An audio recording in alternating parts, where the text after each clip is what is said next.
Welcome to Watch, Review, Repeat. This is the podcast where two best friends discuss the latest in film and television and then do it all over again the following week. My name is Colton Brown, and joining me is Andrew Meadows. Well, hello, sir. How are you? I'm doing well. It's almost summer. Not quite officially summer, but it's been pretty hot up in Philadelphia lately. You shut your mouth. You're right. You know, Florida is probably pretty hot and humid, miserable. but we hit the 90s here. I think we're gonna hit the 90s here tomorrow as well. So it's feeling a little bit like Florida, I will say. How's it been down there? How have you been down there? Miserable. It's been miserable down here.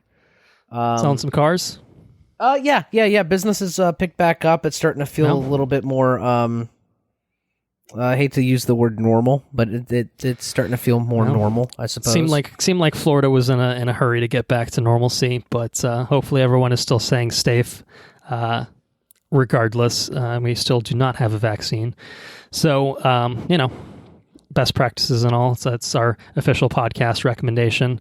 On the subject of coronavirus, actually, we finally did a Patreon bonus episode, which is now available exclusively for our Patreon supporters.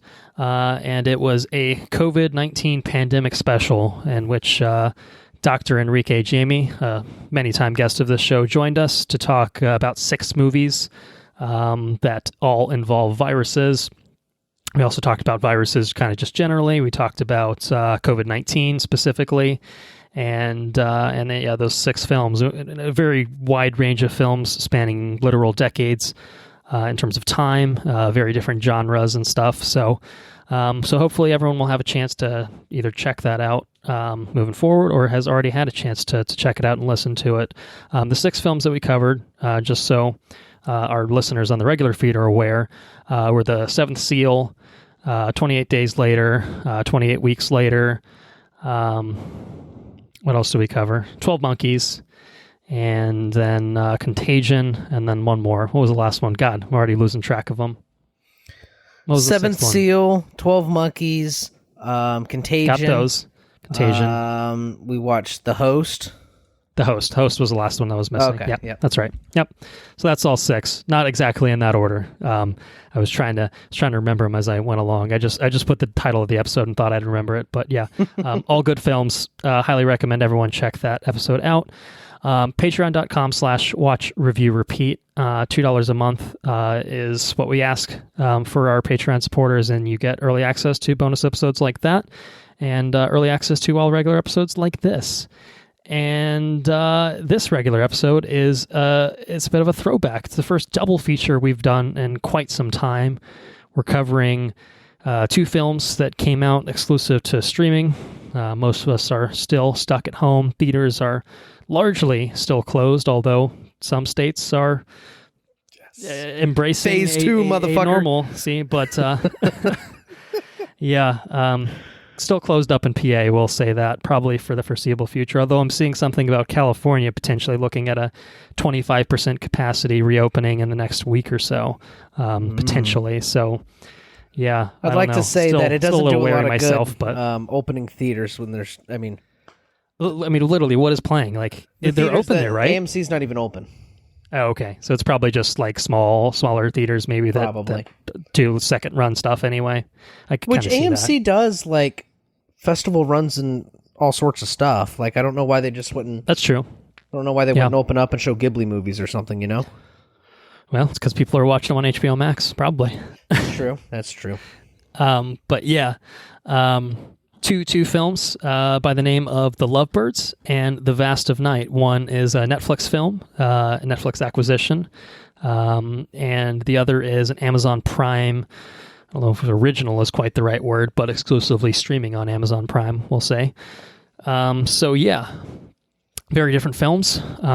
Both, I think, have a certain appeal to them and their own respective way, and I'm excited to talk about both of them with you on this episode. I'm excited to talk about them with you as well on this episode. Very good. So, in lieu of doing a fun fact on this episode, we thought we would take this little opportunity at the top of the episode to talk about something very different, and that is something that we are seeing play out in real time, has been playing out in real time over the past maybe week and a half, couple weeks roughly, and that is a lot of protests that have been happening across the nation.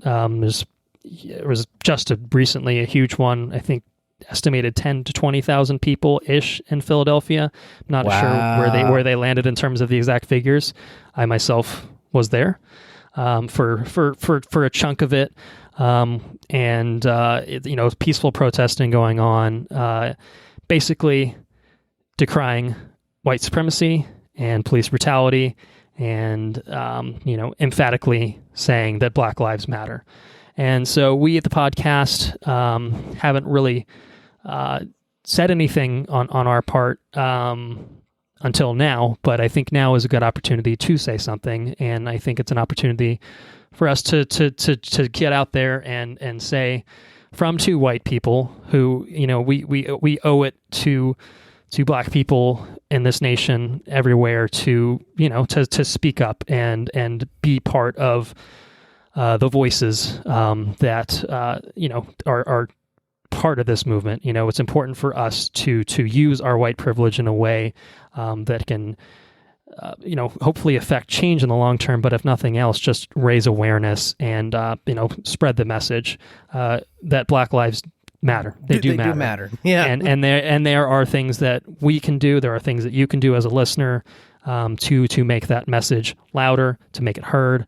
And so we just want to say, do your part to eradicate white supremacy, to push back against a criminal justice system that disproportionately targets and affects Black people. It's literally just a fact of life, and it doesn't have to be. No. That's the thing. And I'm going to law school, and I'm hoping to hopefully be able to create some of that change through a career. But there are still ways to help make change possible without actually, being necessarily on the front lines with that. Now, if you can go to protests and have your voice heard that way, that's absolutely awesome and highly encouraged, obviously, if that's something that you can do. It's one piece of the pie, you should do that. Right? It's worth saying. It's one piece of the pie. There's plenty of things you can do, and, you should do what you still feel comfortable doing. You don't want to put yourself in too much harm's risk, I should say. There is, again, a global pandemic going on, and so if you feel more comfortable staying at home and trying to affect change in other ways, that's completely understandable. So what you can do, you can vote, for elections. I think some elections are happening throughout various states. Obviously, there's going to be a big one in November this year. You guys might have heard of it.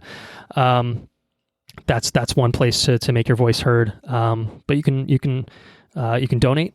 We at the podcast decided to use our Patreon earnings and chip in some money ourselves and donate to 3 different organizations. We donated to Black Lives Matter, we donated to Color for Change, and we also donated to a kind of national bail fund, collected bail fund that disseminates money to various bail organizations throughout the country to pay for bail for protesters that have been arrested.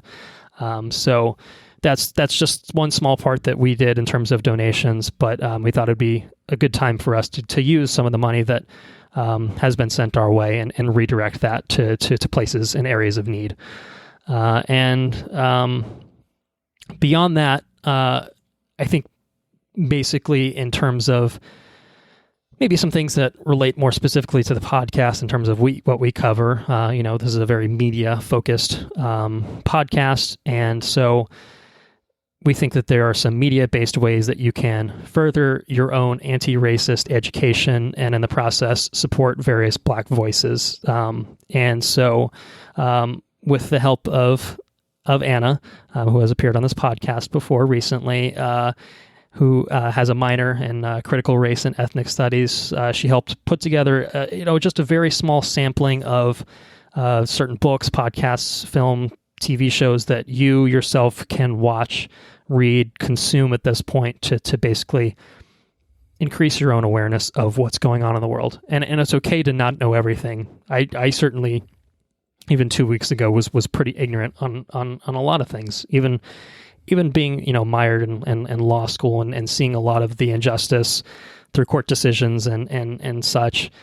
There's still a lot that I've learned over the past couple of weeks. There's stuff that you can learn every day, and I think it's on you to try to learn that. And I think it's your responsibility to, I think, really try to consume what you can to further yourself and educate yourself on the situation, right? Yeah. So some of these recommendations aren't specifically just educating you about the horrors of racism in our country and the history and the currentness of racism in our country. These will hopefully impart some lessons about that too, but I think a lot of these are just recognizing the impact of Black culture, the importance of emphasizing Black culture, and Black people living their lives, quite simply. So this is, again, not an exhaustive list, but just a kind of sampling, so that we can, put these out there and hopefully people will have an opportunity to think about things, consume things, and, better themselves, hopefully. So in terms of books, Just Mercy, Story of Justice and Redemption by Bryan Stevenson. This is something I talked about on the podcast a few episodes ago. I read it for school. It's an incredible book. A good kind of cross-section of the criminal justice system with a specific narrative focus on one man on death row who was convicted, sentenced to death, and basically the book is about unraveling that conviction because it was wrongful and very obviously wrongful from the facts that you kind of see in the book. So I can attest to that. There's a few of these that I haven't read, but again, that doesn't... I can just speak personally on that one specifically. So beyond that, we have Between the World and Me by Ta-Nehisi Coates, The New Jim Crow, Mass Incarceration in the Age of Colorblindness by Michelle Alexander. So you want to talk about race by Ijoma Oluo, The Fire Next Time by James Baldwin, When They Call You a Terrorist, a Black Lives Matter memoir. Don't have the authors in front of me, but I believe it was at least co-written by one of the founders of Black Lives Matter, the organization. Fatal Invention by Dorothy Roberts, and last on the books recommendation, The Hate You Give by Angie Thomas. If you like podcasts, presumably you do if you're listening to this, a couple podcasts you can do that you can listen to, Keep It and Pod Save the People. Those are a couple recommendations. On the film side of things, there's also a movie called Just Mercy, based off the book. The Hate You Give, also based off the book. Get Out. I Am Not Your Negro. It's a documentary. If Beale Street Could Talk is an incredible film. That was one of my favorites of, I think, last year when it came out. Moonlight, also an incredible film. Won Best Picture at the Academy Awards. Not La La Land, for the record. And it's an incredible film and a really, really touching story. And I think that's one that's essential viewing as well. Do the Right Thing, Spike Lee joint from many, many years ago, but still completely topical and important to watch. 13th, available on Netflix. Dear White People is a film, and then there's also a TV show, moving into TV shows that you can watch. Dear White People is a sequel follow-up to the movie TV show. When They See Us, about the Central Park 5, also on Netflix. Insecure on HBO, starring Issa Rae, who is one of the leads, and The Lovebirds, one of the movies we're talking about here. And finally, one I didn't really think about until I saw it recommended was Watchmen, the HBO series as well, which opens with a huge, momentous event in terms of racial relations in America that I think has basically been forgotten. I sure shit never heard about it in school, and that's the Black Wall Street Massacre in Tulsa, Oklahoma. So I've never heard of that. Yep. Florida education, what are you going to do? But I think it's actually pretty widespread in the country of just this erasure of a literal massacre. So a lot of these movies, particularly, I mean, obviously the Netflix stuff, you can obviously find that on Netflix. But a lot of the movies, Cineplex is actually offering to rent for free. A good smattering of the films on that list are available to rent for free. Just Mercy is available to rent for free. Hate You Give, Get Out, I Am Not Your Negro, If Beale Street, and a bunch of others that are available to rent for free. So we'll put a link for that in the episode description. Selma's on there, Fruitvale Station, Malcolm X. So there's no shortage of things that you can do to watch, read, consume, and stuff. And like that. I think you should. I think it's yes. worth noting that you definitely should. I'll be the first to admit I live in a community that is very much black folks maintain a very small minority of the place I'm in. And in some places, I would imagine that black people occupy a smaller minority. I mean, I'm sure that there's places in the United States where people go and they never see a black person, I mean, I can go days without seeing a black person, and that it builds up a ignorance to, I think, problems that face the black community. So I think educating yourself, or just at least putting yourself in the shoes of people within that community, that's enlightening, and it can kind of give you a different perspective, I think. I watched a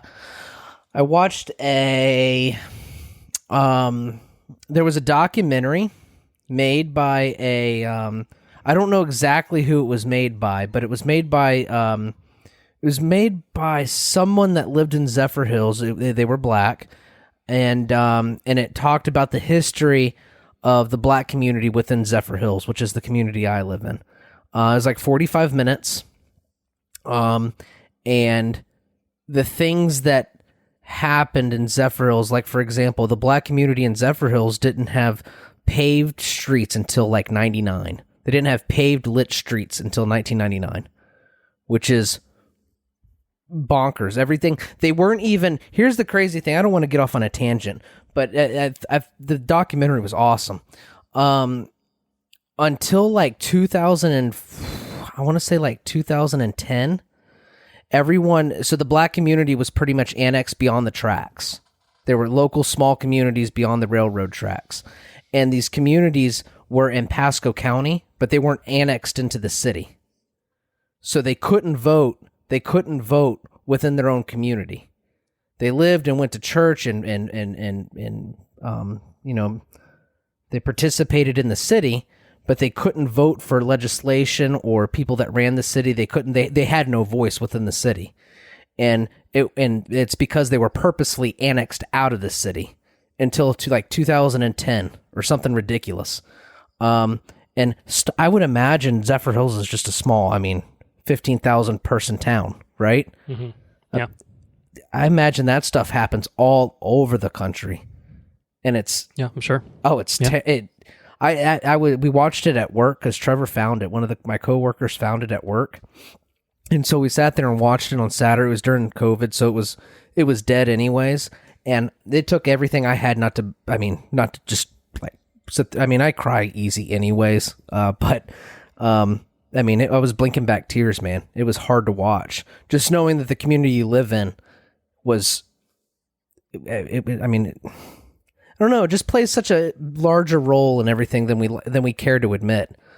At least most of the time, you like to think everything's okay. I'm not a bigot or anything, but you just don't pay attention to it on a daily basis.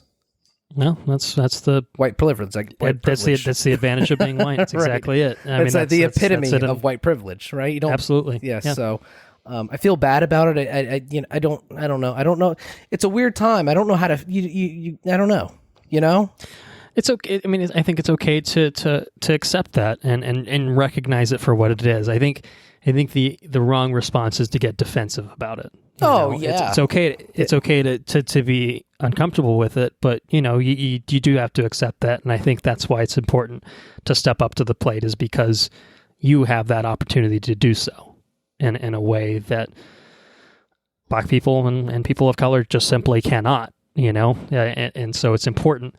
It's important to support Black people of color, because they just can't do it alone. And it's just like in perfect case in Zephyr Hills. Meaningful change, they cannot do it alone. They can sit there and vote and vote and vote, but if their vote doesn't, they can't vote for within the city that they live in. I mean, what are you going to do? Yeah. It takes people with a vote that matters to change it. And it's pitiful, it's really sad. Anyways, that was my tangent. That was a documentary. It was like Stories in America, Zephyr Hills or something like that. I don't know if it's even a public video because it took a lot to find it. But it was a really, I don't know, it was just really good. And that's a little, I don't know. And that's just, one example of how you can educate yourself by just, taking a look and watching or doing something that you probably wouldn't ordinarily have done, So yeah, that's not exactly a fun fact, but these aren't, they're not fun times. These aren't fun times. You know what I mean? So it's okay to take a step back and recognize that, and talk about it openly. And I think that's important, is just to talk about it openly. It took extreme measures to open a dialogue. This is the first time that we're really addressing it in any sort of, probably fashion in general, but certainly any meaningful fashion. And, as much as I liked If Beale Street Could Talk when it came out, it certainly wasn't something that was opening a dialogue the way that this is. And it's good. It's good for us to be open about things in a way that we haven't been before.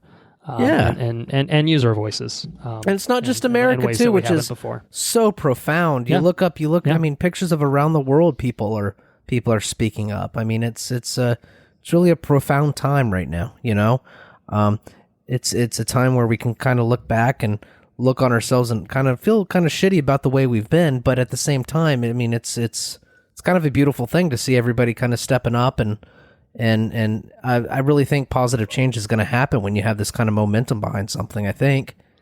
Yeah, well, I mean, the Minnesota City Council has already indicated that I think they're basically looking to dissolve the police. I don't know logistically what the next steps that are going to happen, but basically take the system back to ground zero and start anew, and create a system that doesn't just perpetuate mass incarceration and have a disproportionate racial impact. I mean, sometimes that's what you got to do is fight for change.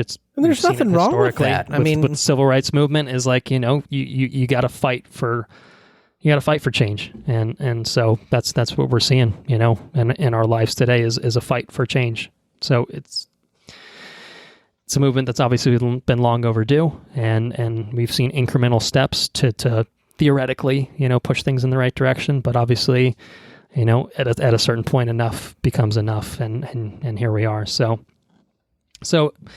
we're going to have to take a hard shift with this podcast and move away from this particular topic. But nonetheless, again, I think it's important to take, just a little bit of our time to talk about this, at the top of the episode and put these things on the record for our listeners to listen to hopefully think about and to hopefully respond positively. And will the list you provided be on the website? I'll put it on the website. I'll put it. I'll make it available. So people can take a look at that. And again, not an exhaustive list. You can probably do a quick Google search, find stuff. Instagram. Really a lot of social medias have done. I guess depends on your circle of friends and stuff, but I think it's possible to find other resources beyond this one. But absolutely, this is I hope a good starting point, if nothing else. But don't limit yourself to just things that we've mentioned. There's a whole world out there, quite literally. So it would be nice. I'll be honest. I don't want to keep. I'd like we can move on with the podcast, but it would just be nice to have a pocket book full of movies, to where if I'm talking to like an old crotchety old man about whatever, and he starts bitching about something, just say, hey, listen, why don't you look up this movie? Take 2 hours and watch this movie. Yeah. It might change the way you feel about, a situation or whatever, Because sometimes that's all it takes. It's just an hour and a half can really change your thought process a whole lot. If it's a well-made movie. But yeah. Anyways, yes.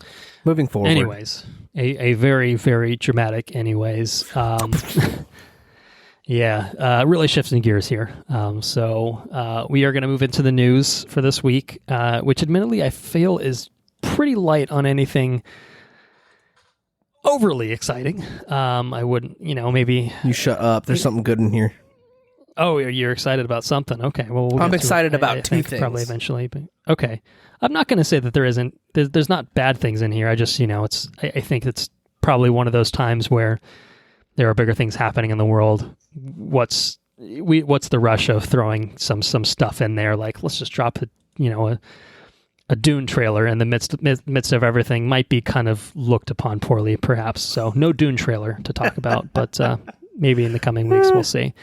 Let's begin with word that the girl with the dragon tattoo is getting another adaptation of sorts. Amazon is looking to do a TV series based off of the Elizabeth Salander character from the Stieg Larsson novels. There's been several adaptations of the series. There's the original Swedish trilogy. David Fincher did his own one with Daniel Craig and Rooney Mara in 2011-ish, I want to say. The one with the badass trailer? Yes, an incredible trailer. Immigrant Song cover. And then there was the newest one, the girl who kicked the spider's web or something like that. The Hornet's Nest, dude. Hornets something, I don't know, with Claire Foy, which I didn't see. And I don't think it did all that well. But this one is not going to adapt any of the novels. It's just going to take the character and drop her into modern society, new setting, new characters, new story. So it's something. What do you think? Any interest in a TV series? Basically a wholly original TV series with this kind of hacker character that we've seen in a few different forms. Never saw the Daniel Craig movie. Really? No, never did. Just check it out. It's good. I watched the Swedish films, or at least the first two, or maybe definitely the first one. I don't know. Okay. I have a loose relationship with the series. I think I own them all, at least the Swedish films, but I've never seen the Daniel Craig ones. But the trailer itself, definitely one of the more tasteful trailers I can remember. I mean, it's almost a decade old, and I can still remember frame by frame, like the shot where it's going down like the driveway and there's all the trees and it's with the text and stuff. It's a badass trailer, so good. It's probably one of the best trailers of all time. Just as purely as a side note, but I didn't even think about it until you just mentioned it. And like I can hear the song. I can hear it in my head, but like I can the snowscapes and everything. Like I can see it now too. Like that's just an impactful trailer. Yeah, real cool. Maybe an example of being better than the film, but I do think the film is good. It's just that trailer is just so good. That's where it ends up. I remember this. I remember, if I remember right, the series is really heavy, right? Like it's there's some dark stuff that happens, at least in Dragon Tattoo. I've only seen the original Swedish Dragon Tattoo, and I've seen the American one. I didn't watch the other two Swedish films, which were based on, I think, later novels in the series. And then, like I said, I didn't see the most recent one, which was American made, but had nothing to do with the David Fincher one and had a total new cast and everything. So I don't know. Yeah, I don't know. But I don't know. I don't really know. I don't really have an opinion. I think this is kind of like kind of interesting angle that they're taking with it. I don't have any overt fondness for like the novels, so I'm not really like upset that they're not doing another adaptation or that, or the fact that they're just doing something original with it. So this is probably I'll wait for the trailer and make an assessment at that point. Right. Kind of piece of news. But I don't know. It's an interesting approach, I think, if nothing else. It's just basically jettison that most everything people know about it other than the main character and just roll with that. But I guess it's kind of like... I mean, it sounds... like a lot of things in terms of adaptations, but... May benefit from a TV series. You might be able to get more character development in there and stuff. Sure. I can see that. We'll see what happens. So anyway... We will see what happens, certainly. Moving along, this is just kind of I don't know, in the wake of hashtag release the Snyder Cut of Justice League, it seems like, Which that didn't even make the fucking news. You didn't talk about that. We didn't. We talked about it last episode, that's why. Did we? We did. Ooh, I must have been toasty early on. It's entirely possible, but yeah, we did indeed talk about hashtag release the Snyder Cut, and we had a few laughs, as I recall. But Henry Cavill has been supportive of that movement, but it's been kind of a weird, awkward time for Henry Cavill in the role of Superman because he wasn't quite in Shazam, but Superman was. Sort of, right. And he hasn't been in anything since Justice League, and that obviously was marred by the awful face replacement that they had to do because he had his Mission Impossible facial hair. Oh God, what a shitty movie! We're gonna have to watch it again. So things just went out in like a really unceremonious fashion for Henry Cavill, to the point where you're just like, you know what? If he doesn't go back and do another one, like, who could blame him? Like, he's going to do The Witcher. He's fine. He's probably not doing another Mission Impossible, but what are you going to do about that? No, he's a badass actor, though. He'll be all right. Yeah, but apparently Henry Cavill is apparently game to do Superman again. So Paycheck. Deadline is saying that he's in talks to reprise his Superman role, although they're still saying that they're not planning on doing a Superman movie. So I don't know if this is like a throw him in a Superman or throw him in like a, I don't know, like another Justice League type project. Like, surely you can't do Justice League 2. Even if Release the Snyder Cut is the most amazing thing in the world, like, it would be very weird for them to just do another Justice League and be like, yeah, forget about the one that came out in theaters. This HBO Max one's the real deal. This 4-hour film that is a gargantuan mess. That's the real deal.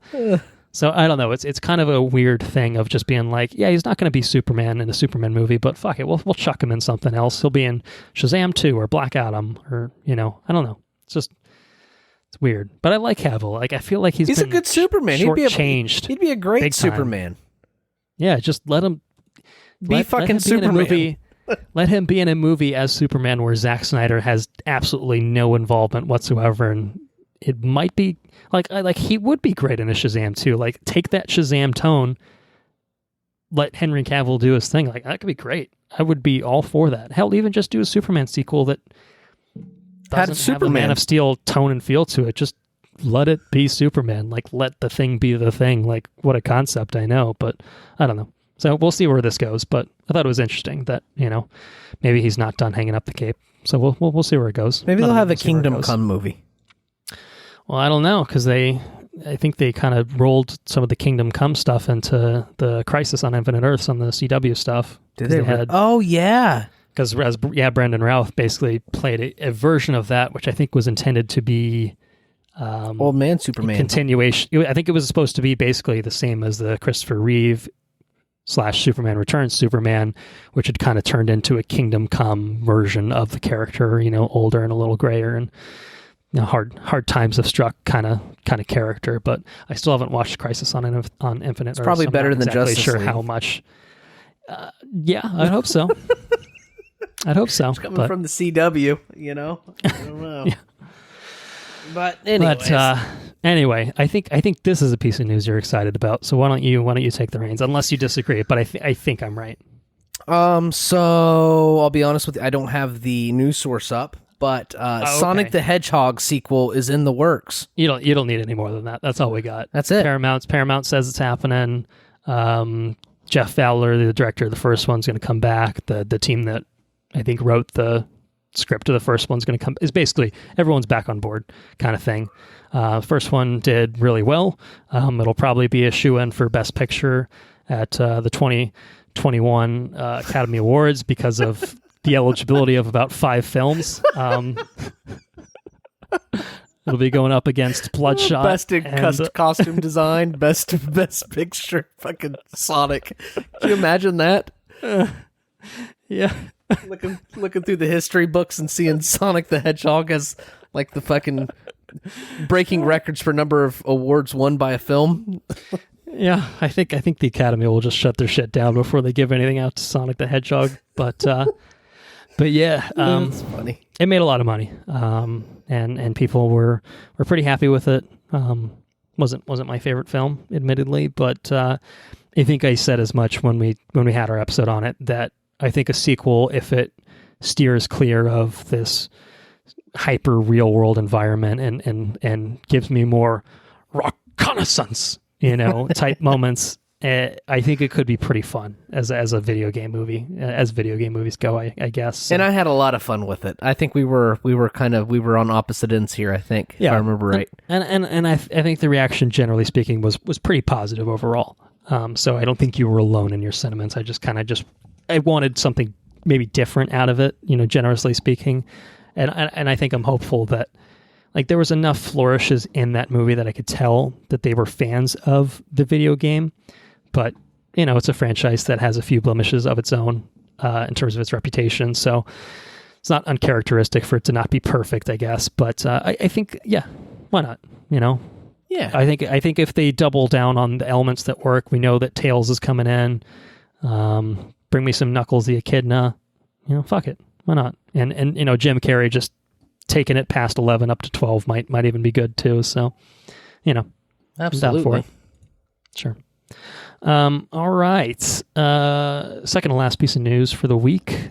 Blumhouse developing a sequel television series to a little low budget sci-fi movie called Upgrade, which the series you were is a big fan of this one, yeah? I was a big fan of this film. I fell asleep. This is one that Andrew and I saw in theaters together, in which I saw the film and Andrew took a nap, but it's fine. It was late at night. It was like a 10:30 showtime, I think. And, I get it. But the series is going to be co-created and executive produced by Leigh Whannell, who wrote and directed the film. And I think it's supposed to pick up as a sequel to the film. It's not supposed to be an adaptation or anything like that. It's just supposed to be a straight up sequel that expands the scope of the universe and the technology that we saw in Upgrade.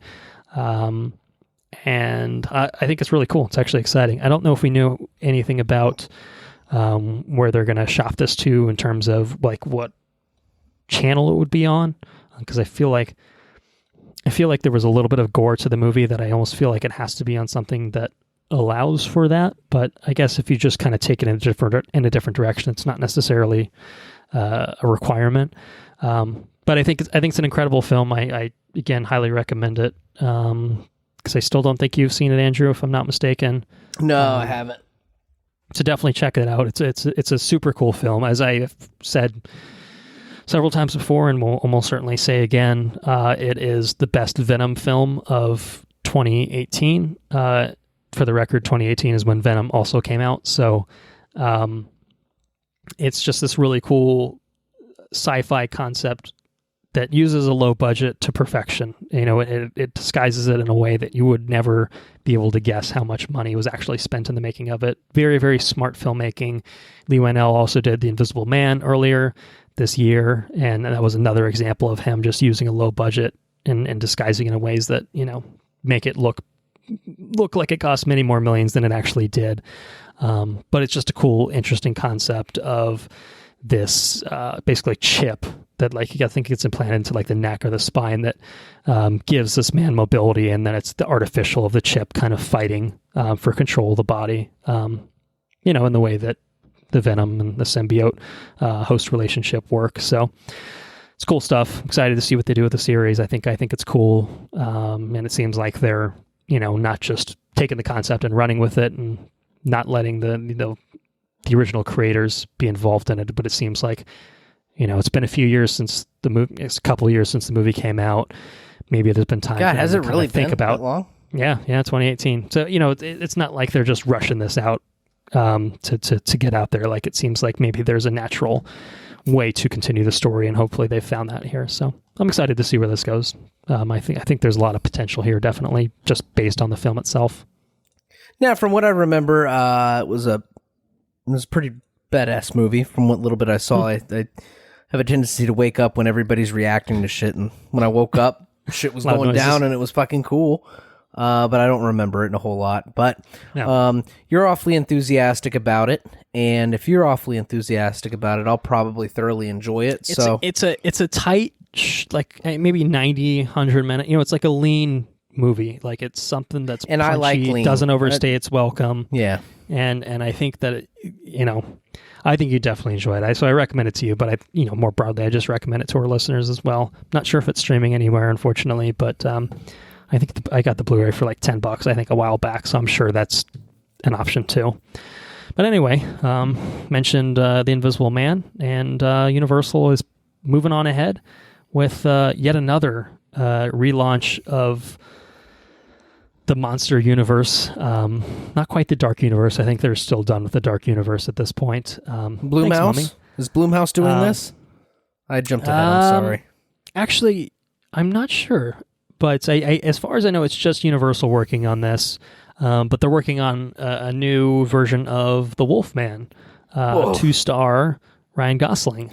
So yeah, I think I don't know if it's Blumhouse, because I think Blumhouse is doing they're doing a Dracula, I think, with Blumhouse and Universal. So I'm not sure if this is going to be in the same vein of let's do like a kind of super low budget kind of take on it, or how they're doing it, because I feel like they tried to do the high budget, action movie thing with the Mummy, and it was a massive flop. So I feel like this has to be closer in tone and feel to The Invisible Man, I would have to guess. Modern times or period piece? What are you thinking? I think based on the Variety source, set to be present times, and they say in the vein of Jake Gyllenhaal's thriller Nightcrawler with an obvious supernatural twist. So it's probably more grounded. That sounds cool. Grounded supernatural. So but, here's what I envision. I envision Ryan Gosling as an investigator. Okay. Just kind of like a 2049 Blade Runner kind of character, just totally like kind of like fucking stone cold. Yeah. And that's kind of it. Foggy, a lot of fog. I picture a lot of fog, a lot of darkness, and definitely horror. Like you don't see the like alien treatment of the Wolfman. Like you don't see that shit happen until like climax of the movie. That's what I would do if I was doing a Wolfman, and I should be being paid to be a director. So that's, I don't know. That's what I would do. So I'm seeing here that the story is based off of an original pitch by Gosling himself. So nice. Okay. So that's pretty cool. I kind of like that, because I was wondering. I was like, there's no director on this yet. I'm just like, it's like weird that like Ryan Gosling would just like sign me up, but I guess he's like, sign me up because I this is literally what I want to do. Like, so that's kind of, it's cool that, there's a place for Wolfman. A vehicle there is a good story to be told from a fucking werewolf movie. For sure. Yeah. I agree. And I don't know that I haven't seen Werewolves of London. I haven't seen that shit in a long time. And I don't know, it's a recent memory. I don't know if I've ever but watched a good werewolf movie. Have you? American Werewolf in London is good but different. Not, I don't know, very different from, I think, just a general Wolfman. What We Do in the Shadows, also a very different take on it, but a good one. I don't know. I'm hard pressed to think of anything just immediately. Besides Twilight, of course. Of course. No need to elaborate further there. They did the Benicio Wolfman with Anthony Hopkins as well, but I never saw that. I don't think it was great. I don't think it was too great. So I don't know. I feel like it's like a total Dr. Jekyll, Mr. Hyde kind of situation with a werewolf, And I don't know if I've actually personally ever seen an awesome werewolf movie, but I think the characterization of the monster would be cool. And I think you could probably have a really compelling movie if you do it right. Yeah, I think so too. The concept is obviously interesting, but I am struggling to think of something that... It's like blow your socks off, fucking awesome. I think something that really leans into, I think, just like original like horror inspirations. Like American Werewolf in London has kind of a different tone than I think. That's the one where they have the animatronics like stretching out of the fucking nose. Yeah, and like those effects are great, but like again, just as a movie, it's just it's not like a straight horror film or anything like that. And not that it needs to be a straight horror film. I think there's ways to do it, but I don't know. I can't think of anything that's just been close enough to that just traditional horror mold that's really made it work, to my recollection. But maybe I haven't seen something, or I'm just remembering or not remembering, I guess, more accurately. Yeah, I don't know. But listeners, if I think you it's can cool. think of a badass werewolf movie, I'll fucking watch it. Yeah. Upon recommendation. Werewolf movie bonus episode at some point. Maybe. Find out. If you can find me a good one. Because, I mean, I'm all about it. It's a really cool thing, werewolves. Cool concept. Yeah. It just feels like it hasn't really been, I don't know. It just doesn't seem like it's been done as well as it should be. Yeah. Right. Yeah. I don't know. No, maybe this is it, though. Ryan Gosling. He's got an original pitch. Maybe he knows how to do it. He says, you guys have been fucking it up for years now. Ryan, you're on to something. Mr. Gosling, you're on to something. We'll give you all the monies. Let's do it. Yep. So yeah, that I think that does it for the news. So we are going to move on to our double feature. So the first of our double feature for this episode is the Netflix film The Lovebirds, a late-minute acquisition from Paramount, originally scheduled to debut in theaters in April, and theaters were closed. So it made its Netflix debut in late May. We're a couple weeks late in covering it, but we are here nonetheless. It was written by Aaron Abrams and Brendan Gall, directed by Michael Showalter, starring Kumail Nanjiani and Issa Rae. About a couple that experiences a defining moment in their relationship when they are unintentionally embroiled in a murder mystery. It's a film that goes a few places, certainly, I would say. But I'm gonna kick it over to you, Andrew. What'd you think about The Lovebirds? So I watched The Lovebirds with my lovebird, Sarah Joyce,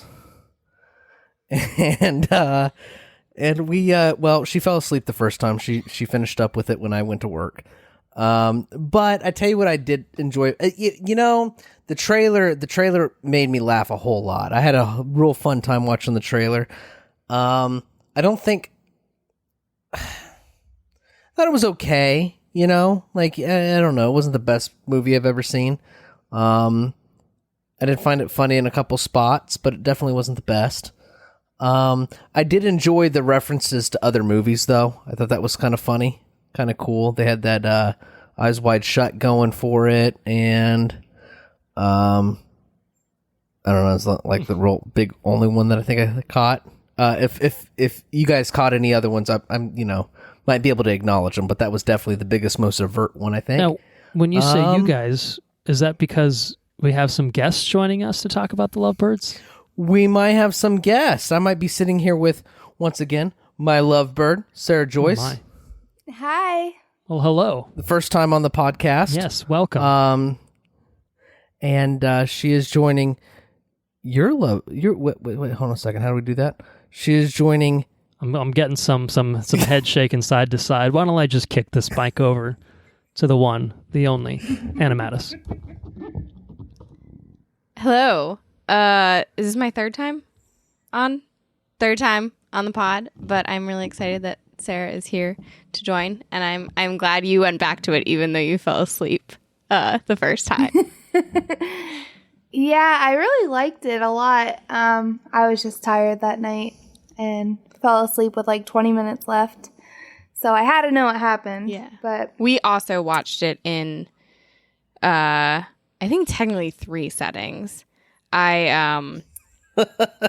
had talked. I actually wasn't here for the Clone Wars conversation. I was physically here, but wasn't on for it. The discussion of the two sisters in the last season of Clone Wars, and how for me it just felt too much like Uncut Gems, and the stupid choices just infuriate me, and I definitely got some of that with this movie, where just every time they would do something stupid, I would like have to walk away like in anger.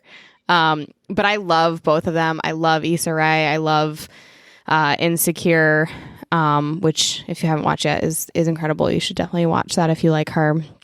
I also thought it was good. I didn't think it was great, but I enjoyed it for the most part. I also got a lot of game night vibes from it, which I like better. But I thought Game Night was like an awesome movie, but I thought this had the same like fun kind of vibe to it of like it's not just a a comedy. It's got the kind of more serious elements of the murder mystery to it. I laughed my ass off when they ran over him with the car. I laughed my ass off big time. I thought that shit was hilarious. And they zoom in on what's his name? Say his name for me. Kumail Nanjiani. Yes, Mr. Nungiani. No? Nanjiani. Nungiani. Closer. Yeah, we'll go with it. Yeah. Okay. Yeah, they kept like staring deadpan, like just keep. I can see his face. It was hilarious. I laughed really hard.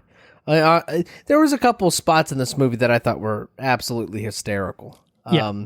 But they were few and far between. It wasn't like a constant rolling laughter, Maybe it's because, like you said, Anna, maybe it's because it does deal with a little bit more serious content that it doesn't, I don't know, keep it rolling. But it's kind of, I don't know, it's a little all over the place in terms of where it goes. Like, yeah, like tonally speaking, I think the murder mystery aspects of it kind of, they get darker than I think a lot of the rest of the movie. A lot of the movie is just banter, between it, really effectively bickering between a couple, and a couple played by two excellent actors who carry this movie on their back because it's pretty light on actual plot that makes any sense, but it's set piece to set piece, kind of just these two actors just kind of having a ball, bouncing off one another. And that's like, I mean, it's short, it's like 90 minutes, something like that, so it's pretty brisk. And as Andrew and I talked about earlier, it's okay to have just kind of a lean movie, a brisk movie. And this is a rapid movie, very fast-paced, arguably too fast-paced in my assessment of it. But, it doesn't overstay its welcome. But, it just kind of hops from beat to beat. And it's not always, like, super funny. But when it does hit, and it does bring in the laughs when it kind of goes certain places. But yeah, I don't know. I thought it was fine overall. I guess I enjoyed it, but without being blown away by it, I guess. I don't know. Yeah, I think some of those transitions were jarring between like laughing and then being like, oh, murder, real actual murder. I also think the like. I don't know. I don't think this is spoilery, but like the villain, the murderer, like he is just so creepy. Like just his face, he just like scares me. Like I don't know if you guys watched House of Cards, but he was in that, and he was not supposed to be creepy in that, and he was creepy. Like he was weird. Like so like seeing him, I'm like, yeah, he creeps me out. Like he's weird. He scares me. So I feel like sometimes it just like felt too heavy because I just think he's really just I don't know man. The mustache and just something about his face just creeps me out. Yeah, I thought that he was very creepy, and I'll admit I got scared at sometimes. Like I had the blanket over my head at a couple parts because I didn't know what was going to happen.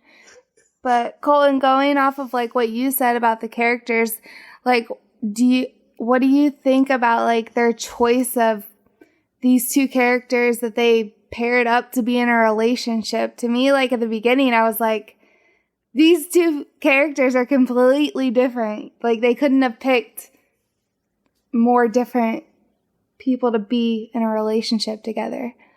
So we will go into spoilers shortly. So I will answer this question by, at the beginning of the movie, it jumps right into things. We kind of see first date, and then it has a time skip. That's not really a spoiler to say, I don't think, but...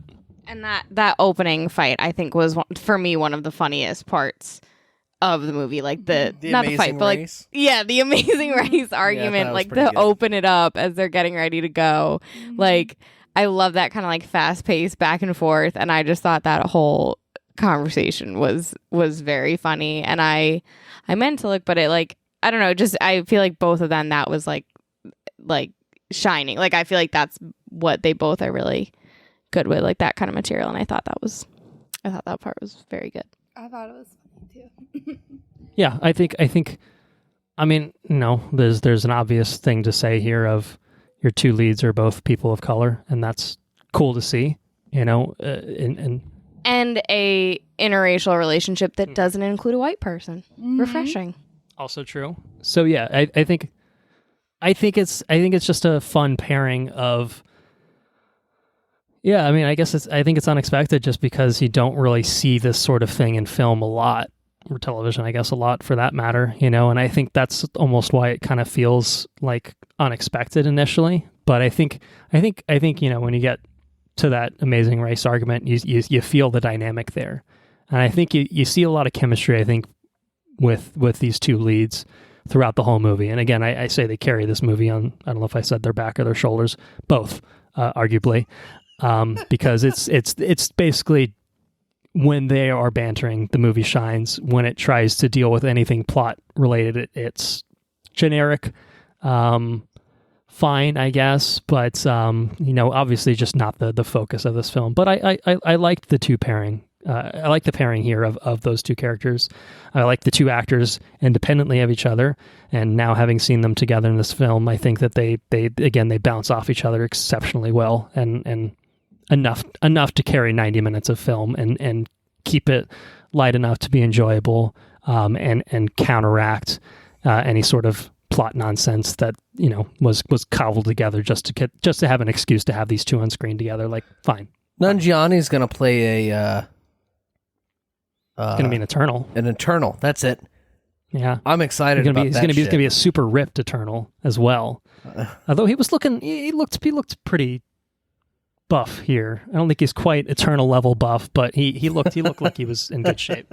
He did. He looked good. I think when he took his shirt off, I was expecting like the fully ripped, and I was like, oh, he's really not super ripped here as he was, but his wife, who like co-wrote The Big Sick with him, has claimed that since he has like gotten buff, that he's become 30% less funny.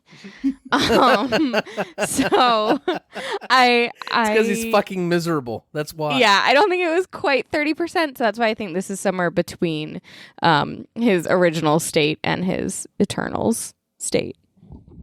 We call that the Jonah Hill effect. So, well, we're on non-spoilers now. Why don't I ask this? Is there any other non-spoiler thoughts? Otherwise, we can get into recommendation and get into some full spoilers and talk some zaniness of this film. So non-spoilers. Any last-minute thoughts on that front from anyone? Without spoiling anything, I think that I was very shocked and surprised at how it ended. Okay. Yeah. Okay.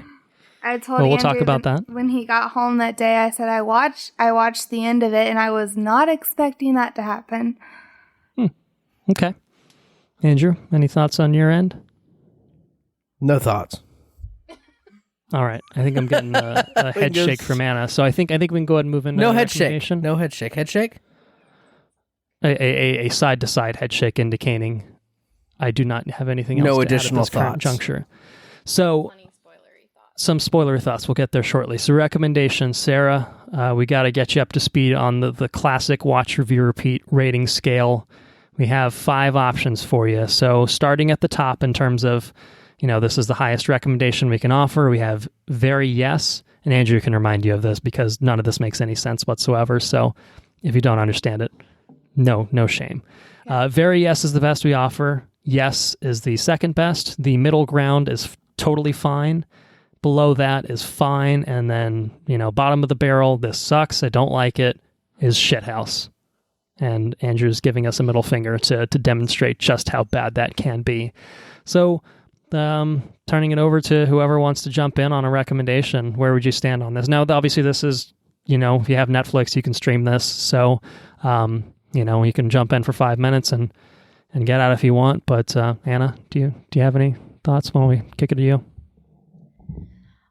I think I'm cheating by saying it's between two of them, but I think I'm somewhere between totally fine and yes.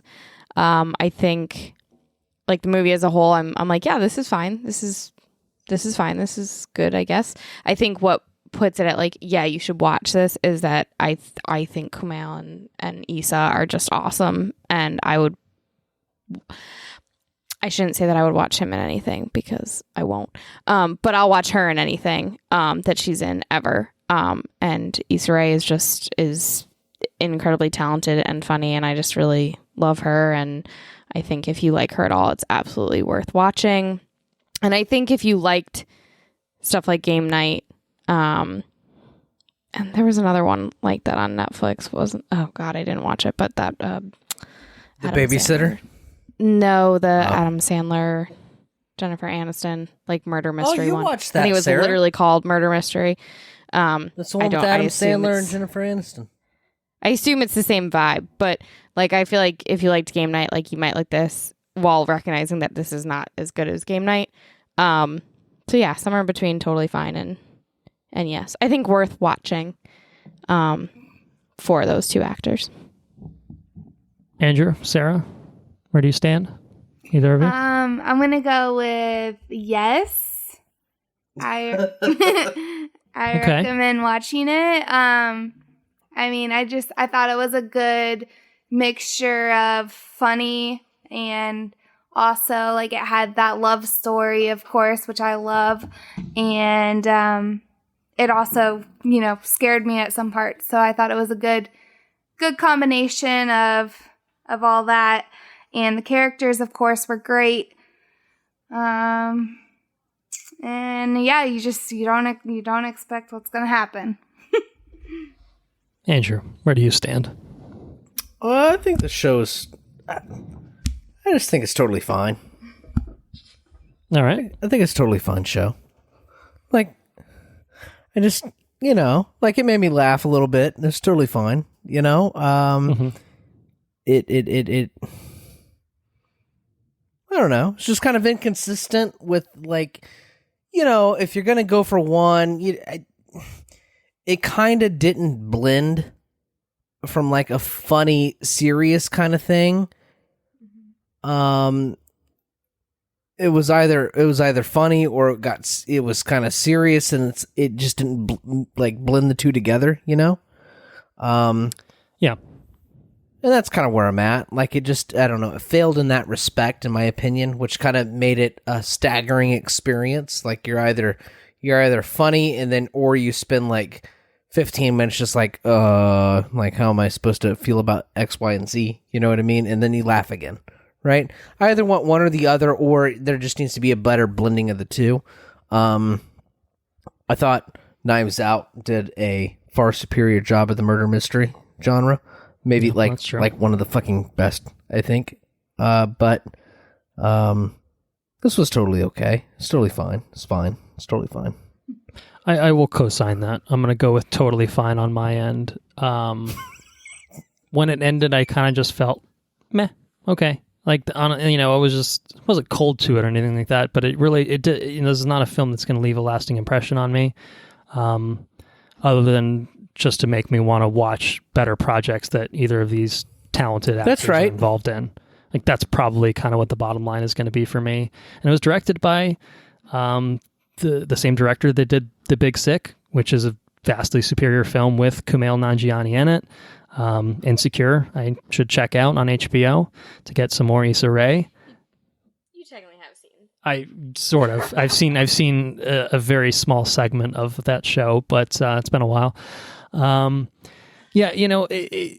It was funny when it was funny, and it didn't land in any real way otherwise.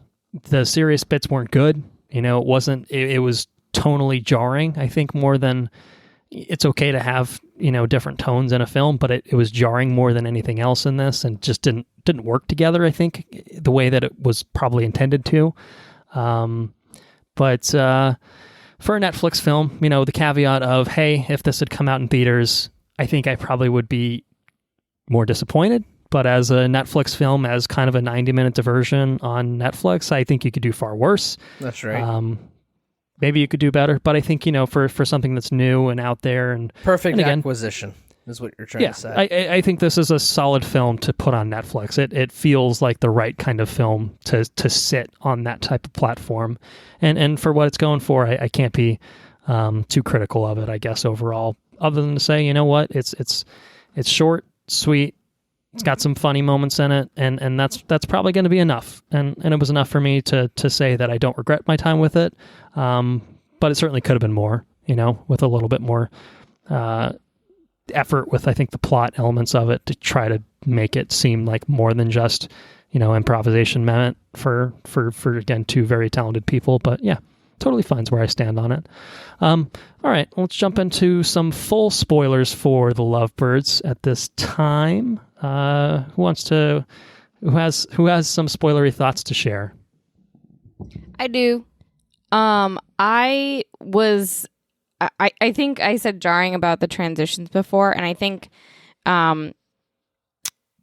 some of the jokes, I guess this isn't particularly spoilery, but just some of the jokes, just kind of given recent events, whether it's police brutality or like J.K. Rowling being a piece of shit, some of the jokes just didn't land the same way they would have like 3 weeks ago. But I think also it was jarring in that there were certain like plots that were just like dropped. Like there was never any resolving of the fact that like they stumbled upon like a sex cult and like nothing happened with it. I thought like maybe with that kind of end scene with them doing The Amazing Race that there would be like a introduction to like this couple doing The Amazing Race, like whose, detective work helped bring down this cult of politicians and blah, blah, blah. But there wasn't anything. So I'm just like, what happened to that? What happened to Anna Camp and her senator husband? Like what we just never, it's like they forgot that was part of it because they were so focused on the... That's kind of the one thing I got from this movie is it's just, it feels like segmented. That's what I'm trying to say. Yeah. Segmented chunks. Like they're loosely, and that's where the jarring portion I think comes in.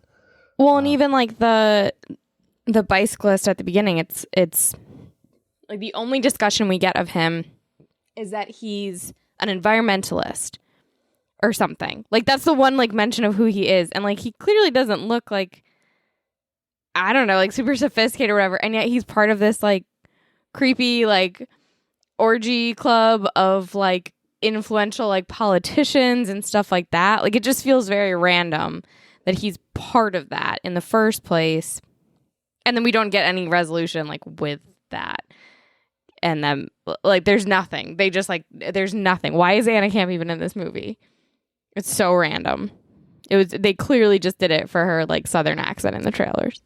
I agree with you. That was very strange, and just like I watched it. That was like the part I fell asleep, was right when they got to that party. And so the next day when he said, "You weren't awake for the orgy?" And I was like, what? No.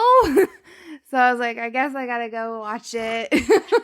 And then so I turned it on and I was like, what the heck?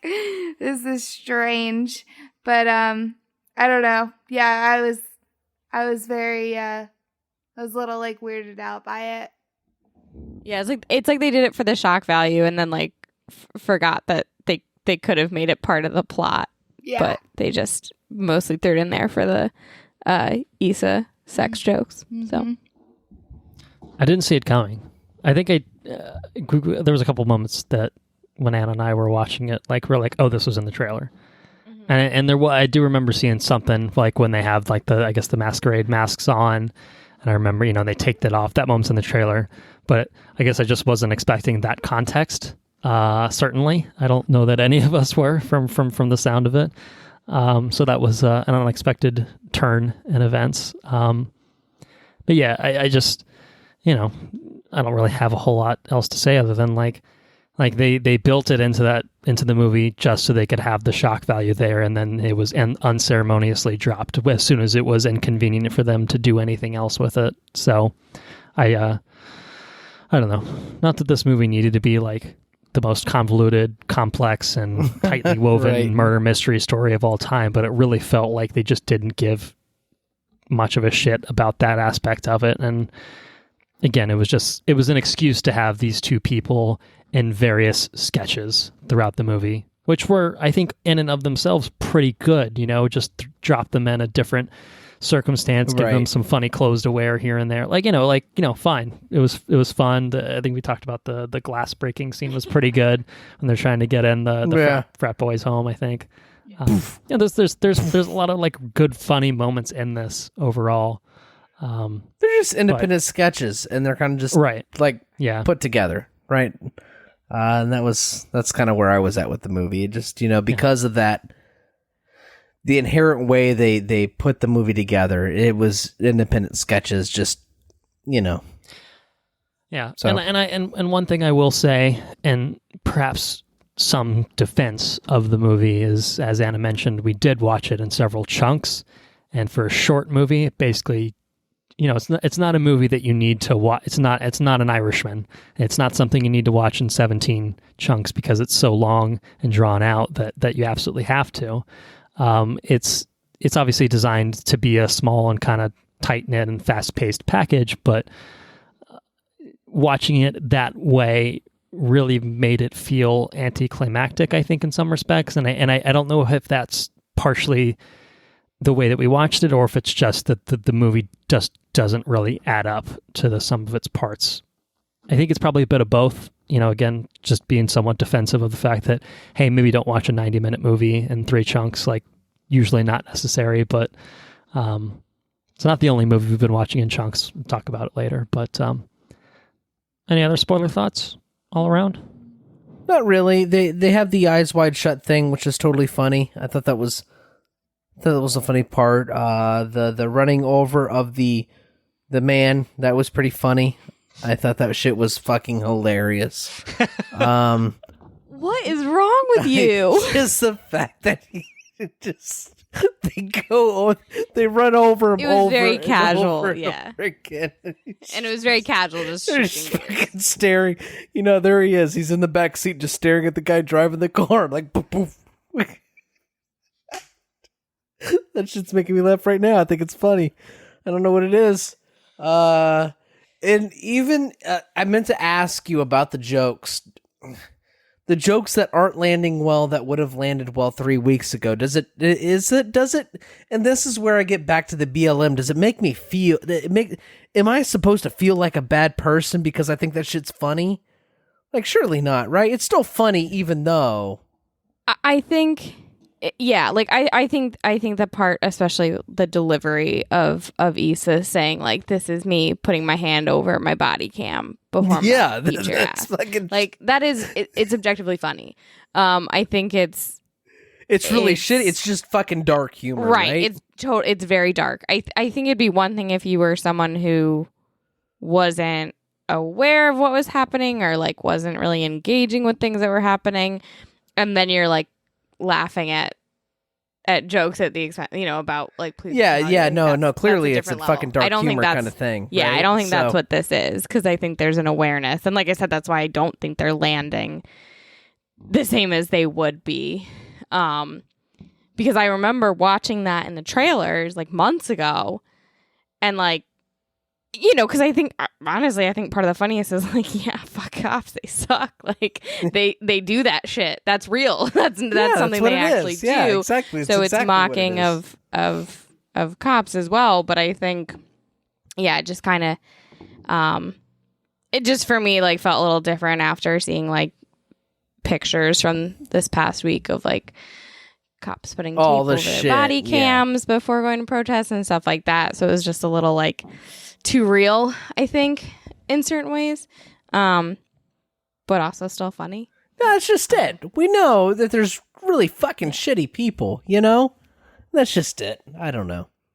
Yeah. And there's still politicians. And shit that go to fucking orgy parties on the circle couch. And that was real too with Lady G this week. It was very topical. Everything about this movie was very, very relevant this week. Shit's real. Yeah, I hadn't even really thought about it, but it's so right. Like, wow, they knew. The writers, they knew. Yeah, they might be wearing masks at the fucking sex party. They might know. What does Lindsey Graham look like in a Plague Doctor mask? I don't know, but I don't either.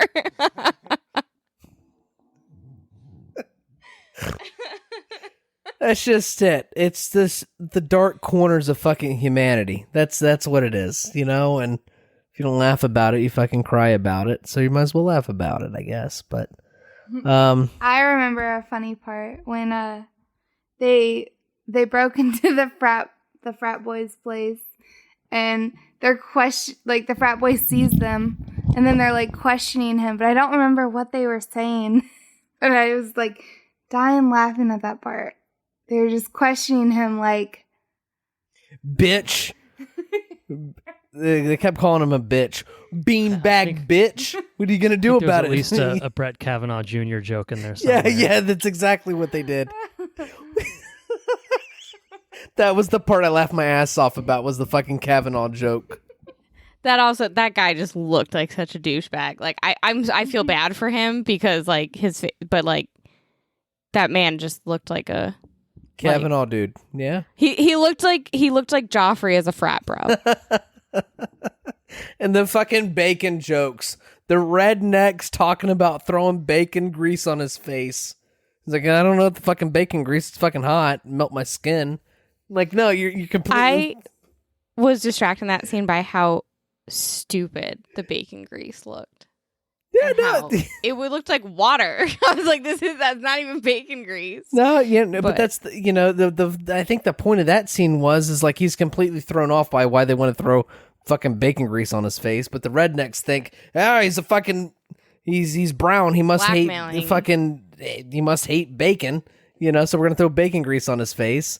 Yeah, I don't know. I thought that was like, it just transcended the humor because it's... Yeah, I was gonna say, I think that might be an added layer because I think they give, I forget what her, Leilani, is that her name? Issa, but I think they give her the same option, but... And she's like, I'll take the fucking bacon grease. Yeah, which is, I don't know which I would take in that. I think I'd choose the horse. Bacon grease would fucking tear you up. Yeah. Yeah, I would pick the horse. same. I would definitely pick the horse for sure. There's just the fucking point of, I guess, throwing bacon grease on somebody that, they think is, I don't know, whatever. There was a lot of racial shit in this movie, and I think it might be just topical, just because of everything that's going on, and I think that's, I don't know. We could talk about another movie if you like. Yeah, well, I mean, just final thought on that. I think it would have been topical had it released in theaters in April, and I think it's just amplified now. Just watching it to the current backdrop. It takes on a kind of another dimension. I think it's funnier now than it would have been. I think I would have been disappointed like you said, I think I would have been disappointed if I saw it in theaters. I think so. But being the fact that we're like locked in home and there's no locked in home, starved for entertainment. Yes, yeah, and on top of the world protesting X, Y, and Z. There's just like, I don't know. There's things building up to its benefit, I think. So, yeah, I agree with that. Yeah. All right. Yeah, I think that might be it for the Lovebirds, unless there are any dissenters in the crowd. Hearing nothing. I think before we move on to our next film, I think it's safe to say Sarah and Anna will have very little to contribute on that front. So we will say thank you, Sarah, for joining us. Thank you. Thanks for the very first time. Having me. You're very welcome. Good to see you, Until Anna. the next time, we hope. And a very special thank you to Anna as well. You're very welcome. We'll see if I ever come back. Ooh, spicy. Wow. Cold shoulder. All right. I think Sarah and I should just take over for you guys at some point. Take over, just a total girl podcast. I think it would be more appropriate to have a rival podcast, a little splinter rival podcast. I find that to be a more interesting storyline, so I support that. So, moving on to the second of our double feature, we shift genres, head over to the sci-fi genre to talk The Vast of Night, written by James Montague and Craig W. Sanger, directed and his directorial debut by Andrew Patterson, starring Sierra McCormick and Jake Horowitz. In the twilight of the 1950s, on one fateful night in New Mexico, young switchboard operator Faye and charismatic radio DJ Everett discover a strange audio frequency that could change their small town and the future forever. It's just us. It's just us now, but we might have some thoughts on this that we can say now. So I feel like this is understandably a little bit more up both of our alleys. Yeah, it's a cool movie, man. To our shit. That's a cool movie. Okay, cool movie. Well, elaborate on that if you can. It's shot. I think the coolest thing about this movie is the way it's shot. I'd agree. That's the coolest thing about this movie. I think there's movies a lot like it, but nothing quite as stylish as this movie. That's the hallmark of this film, is the style in which it's shot. The actor and the actress that kind of head up the movie, I think they're great. They're charismatic, and they're very interesting. And I think they did an excellent job of portraying people in the time in which they're trying to portray people in that time. So that's cool. They do a real good job of it. But the thing that stands out is one shot in particular. I think I know what you're talking about. Yeah. Don't get me wrong. The concept's cool. Concept's been talked about. A whole lot. It's nothing new. It's a. I don't think it goes without saying it's a fucking alien movie, right? Yeah. That's not spoilerish, is it? Yeah. I don't think so. It's what the trailer builds it up as sci-fi, and what's going on here kind of thing, and do we have aliens, or what's kind of the thing that's going on, this mysterious I guess sound that's appearing over the frequency. But it's I don't think that gives away too much with the movie itself. I thought that the there's a lot to it, we'll get into it in spoilers, but the I don't know. I think that the story itself is kind of topical in some of the things it deals with, which is pretty cool. Mostly one storyline in particular is applicable or topical, I should say. And so I don't know. I thought it was a cool movie. I thought it was a cool movie. For a directorial debut, I thought it was a strong presentation of the kind of I don't know, just it was a strong directorial debut, I think, is and for the budget that I would perceive this movie to have. Like I feel like it's a low budget film. What would you guess the budget to be? Let's make this a bit of a game show. I'd guess this budget at $50,000. All right, you undershot it a little bit, but 700,000. I undershot it a whole lot.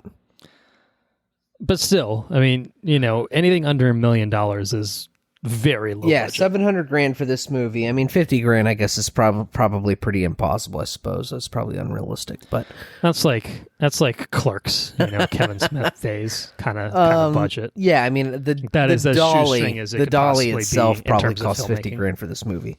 Yeah, probably. Yeah, but yeah, so $700,000 I think for this movie probably costs around that to rent. But is I don't know. Yeah, no, $700,000 is. Look, it's obviously low budget. It's not a secret. It's not. I don't think it's an Upgrade type film. Upgrade was made for probably like 20 million or 15 million or something like that, and it looked twice that.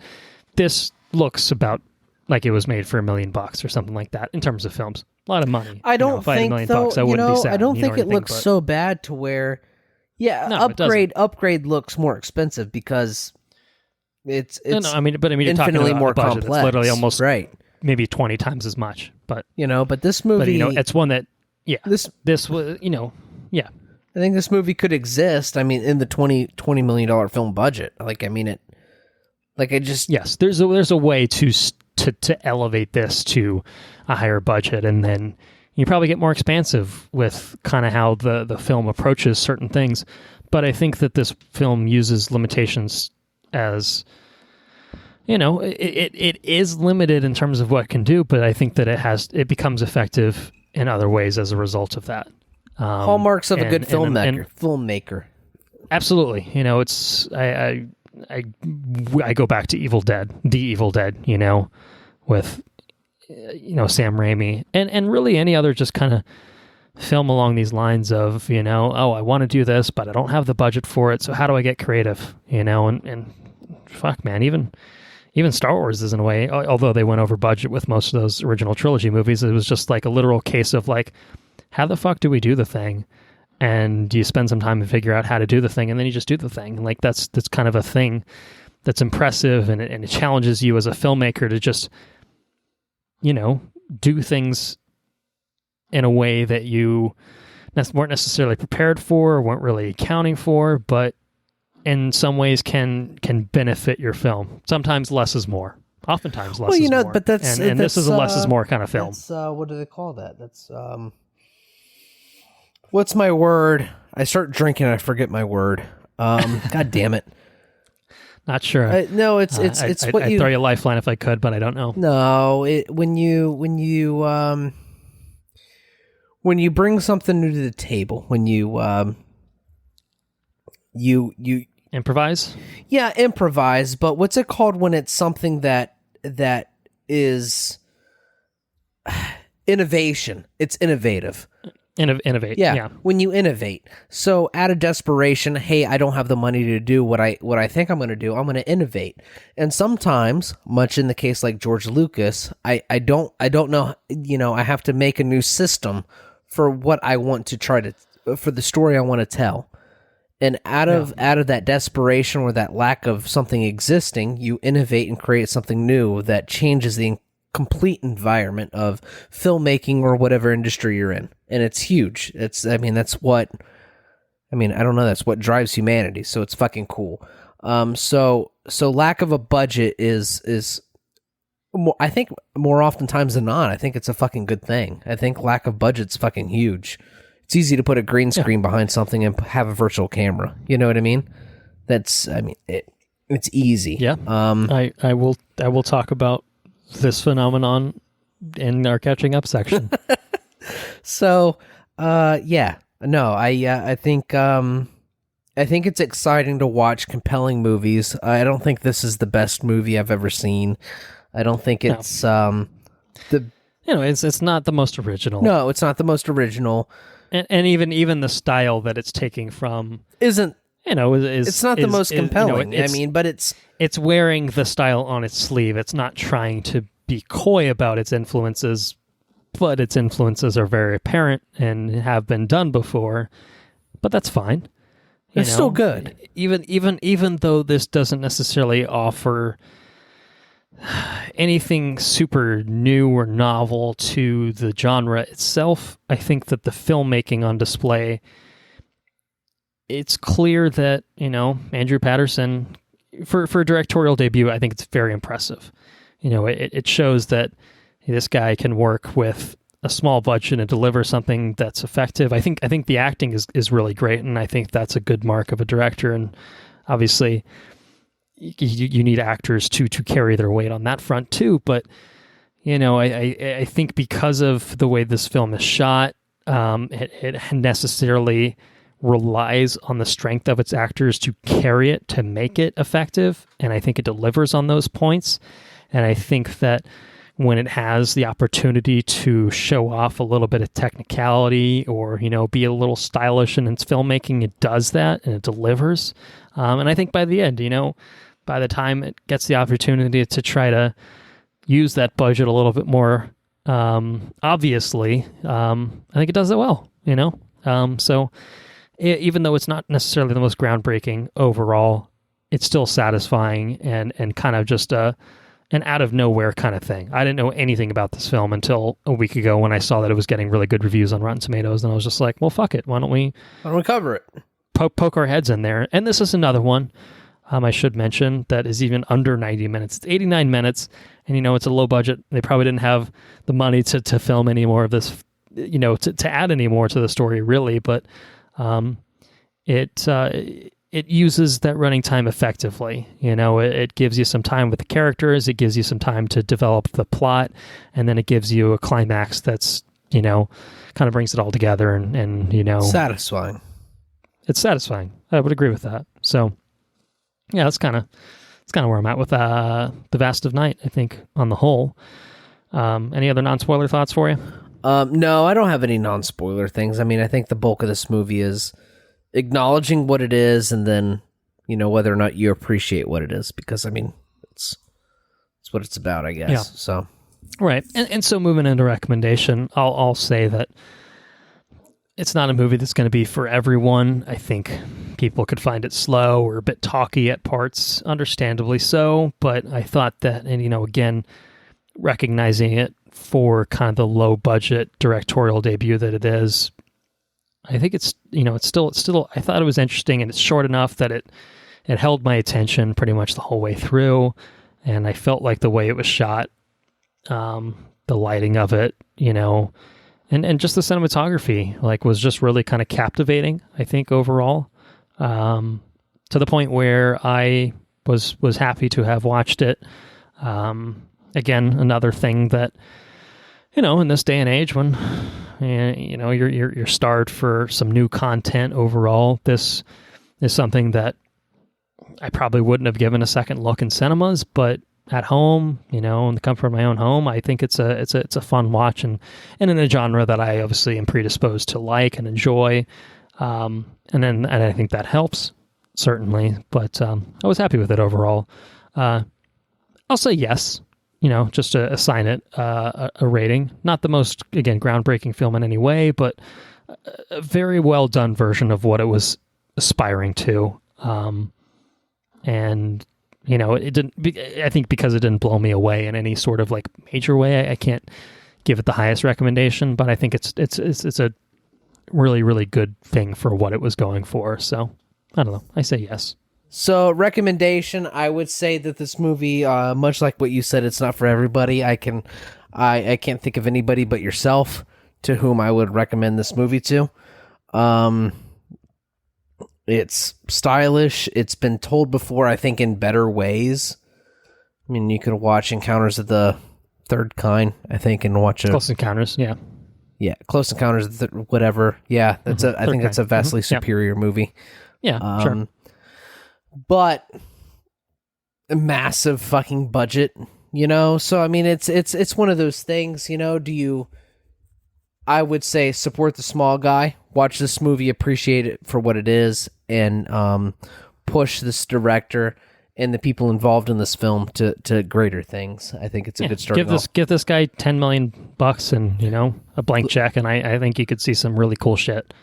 Yeah. Great. I mean, that's as a proof of concept, or just being prove me kind of thing.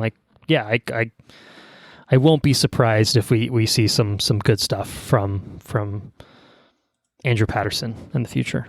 I wouldn't be surprised. That's it. So I think this movie is yes. I think it's total yes movie. Okay.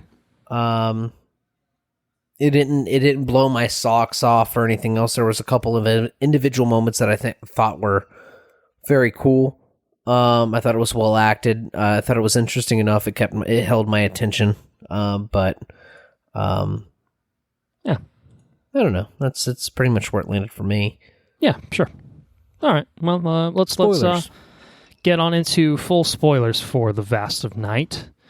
So, of course, the one shot I think that you were talking about earlier is the tracking shot, the dolly shot from where does it start? It starts at the switchboard place, right? And That's goes right. to the gymnasium, and then it kind of tracks on to the radio station. That was fucking cool. The score there was bomb. The score was minimalist, I think, overall, but where it was used effectively. Yeah, exactly. And where it was just silence, it was just kind of that deafening silence that works really well for this sort of film. And the sound design, I think, in general was just good. The sound that they hear on the radio and stuff, it was eerie. Appropriately eerie for what it was trying to do.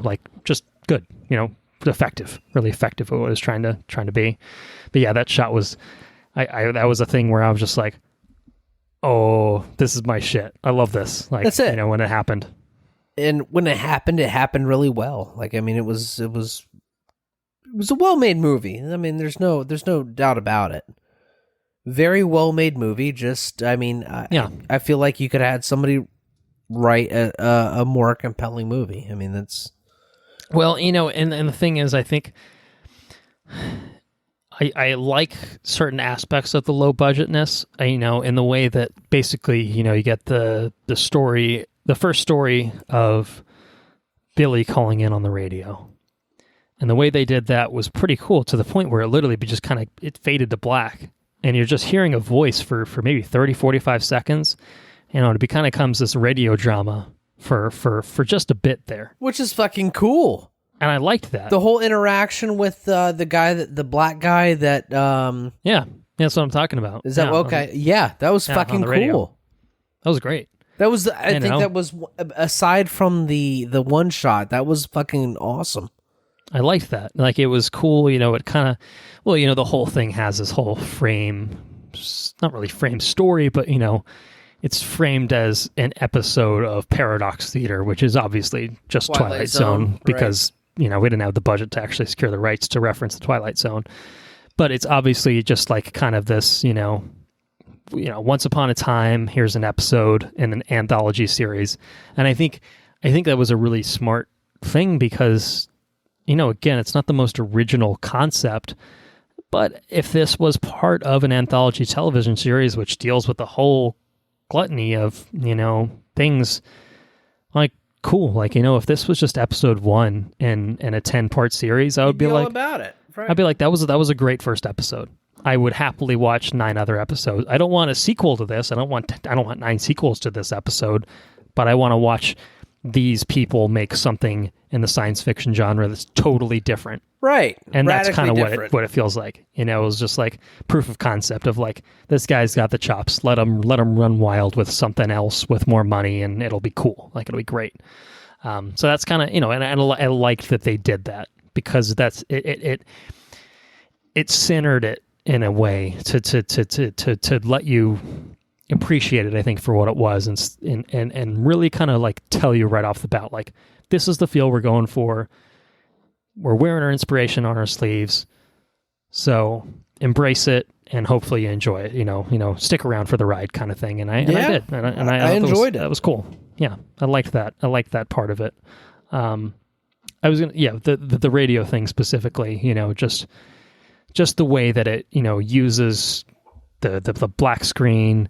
Or even just, you know, kind of like the blue kind of color filter that it uses, you know, when it's kind of going in and out of the, this is on your, you know, television set, you know, or whatever. And like the transitions were just handled really well to kind of like give you that reminder here and there that, yeah, it's just it's just an episode of Paradox Theater, you know, type thing. Right. I like that. I know I felt like even though that was just kind of a tactic to basically disguise, not necessarily disguise, but just show like, hey, this is what we're working with, bear with us. Like, you know, it felt like it was kind of just being a way to show that. I still think it was effective overall. Absolutely. And I was going to say, past that, and past that, obviously, that super cool fucking shot, just, man, I could watch that over and over again. That was just just satisfying to watch. When you get to that second story with the older woman, and the baby or whatever. Right. But it's content to just basically, it's not even an A shot, B shot camera setup. It's pretty, I mean, it is technically, but like, it's pretty much just the A shot for 90% of that story. Her just telling the fucking stories, like over 8 to 10 minutes, you know, something like that. And it's just her talking, you know, it's almost stage, you know, performance type setup. It's fucking incredible. It's really good. But it was really good. It was really good, and even though there were definitely some cuts like here and there, they were very infrequent, and to the point where like it was enough to make you feel like you were watching a one. Yeah, you just kind of sit in there and kind of get engrossed in it a little bit, and you're like, oh shit, has it been 10 minutes? I don't. Okay, and I think that this movie doesn't. Well, you go ahead. You have some. I was going to say that kind of filmmaking isn't made a whole lot. You have Quentin Tarantino. Yeah. Where you just... Yeah, it's cut, you know? Yeah, no, yeah, you just... And that's well, Tarantino is more, the dialogue driven. I think it's probably that's what I'm getting there. at. Yeah, where you just like watch somebody tell a fucking story. And it's one thing for a director to like guide a story together, you know what I mean? But it's another thing for an actor and actress to just sit there and tell a story. Yeah. And it's I think it's real impactful when you have, I mean, don't get me wrong, this is a science fiction movie or this and that, you know what I mean? It's one thing, but to find movies like Wind River. Yeah. Yeah.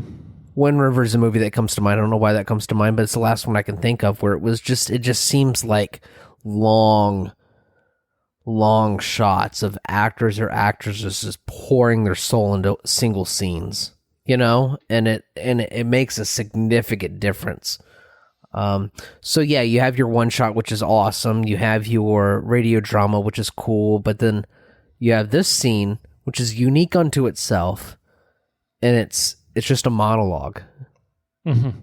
Yeah. And it dials you in. You're just listening to this woman tell her story, and it's fucking cool. It's really good. So I don't know, man. It's there's not a lot of things like it, but these things stand out. Yeah. And even just kind of, I would say even just the beginning of this movie is interesting. It's distinct in its own way too. It's just kind of a series of long tracking shots of, I guess Everett for the most part, just interactions the radio with the guy town with that folk, girl. and and then and then when Faye comes in, and then they kind of just have their interactions, just very snappy dialogue. The director obviously values those kind of shots. Yeah. You go home, you memorize your fucking lines of dialogue, and you come in here. We're going to record one shot of you guys walking for 5 minutes, talking back and forth. Yeah. It's organic filmmaking, and it's fucking cool. Yeah, and you kind of just get sucked into it. It's the same principle of the other things where it's just like, that whole, and they don't have to have 10 different setups to capture one scene. They just get one setup, one scene. Know your shit. Stay on top of things. That's it. Know your shit. And, maybe they flubbed some lines here and there, but maybe it's just an approach of just have a conversation and we'll build the movie kind of around that. I don't know, but it was naturalistic enough that I never felt that it was scripted dialogue. I'm sure it was scripted to some extent, but it felt organic, authentic, and genuine. Yeah, organic for sure. To the point where it I don't know. The flow of this film, especially in comparison to the Lovebirds, which is so jumpy and all over the place, this film was very, I don't know, the 90 minutes to me just kind of flew by with this film, whereas Lovebirds was just a little bit choppier, I think, overall. Significantly this film just flowed really well, and not that I needed more of this film. It's not like, I was like, oh, I could have watched this for 3 hours. No, probably not, but I just felt like maybe just the way it diversified its approaches to certain things. It was different throughout in different ways. And maybe it's just the plot just being interesting to me and the mystery being interesting to me, but something about it just really, really flowed for me. The content matter makes it like one of those movies to where you can't recommend it to the same people that enjoyed Lovebirds. You know what I mean? It's not... Right. Absolutely. For sure. I get that. And that, it's unfortunate because there's a really good film here that you would like to recommend to people, but it's like, you're going to watch it and you're not going to enjoy it, Yeah. Yeah. So, I don't know. I think that's an age-old tale, though. There's a lot of really compelling films to be watched that are just out there or different or whatever for whatever reason, and and just not going to hit the mark for everyone, and that's okay, okay. So, but yeah, I guess the only other last thing to talk about is the literal ending. That was I was wondering when it was going to use its budget more obviously. You know what I mean? And with the silent ships. Yeah, when you get just the design, I thought was really cool. The total fifth encounter, third encounters close, of the close encounters of the third kind. Yeah, no, definitely, absolutely. but I just wasn't sure. Like, and I thought, I was worried. I was just like, there's a way to do this that feels true to the rest of the film. There's a way to do this that feels like a total departure from what it came before. I was just like, if I start seeing some gray aliens walking around, I'm going to feel a little disappointed in this film.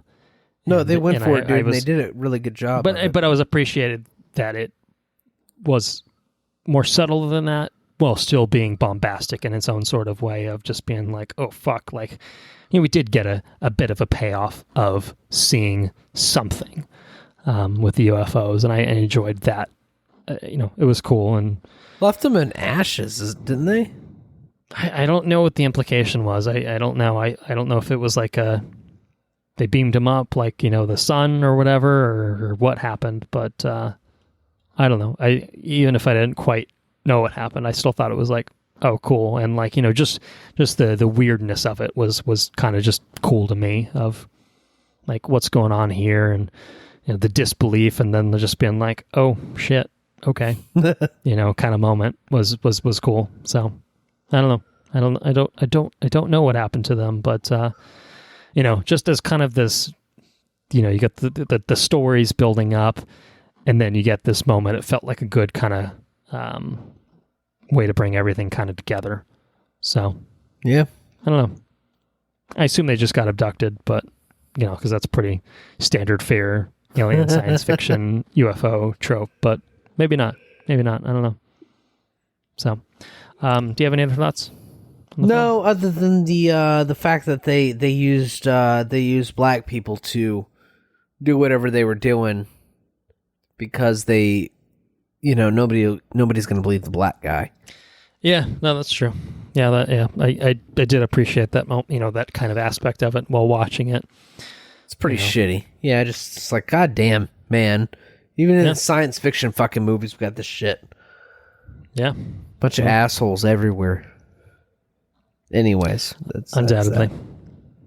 All right.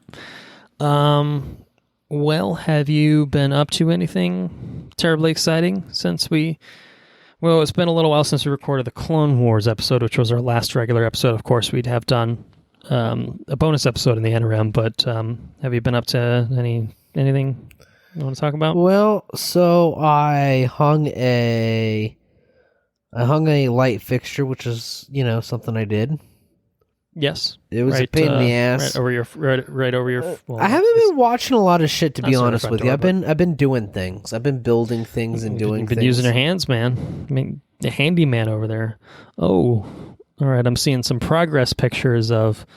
Is that a bench? No. It's enormous. It's a fucking wood organizer. It's so I can like. Oh, that's your wood organizer. I think you talked about it. Yeah. So I've got all this wood in my garage, and so.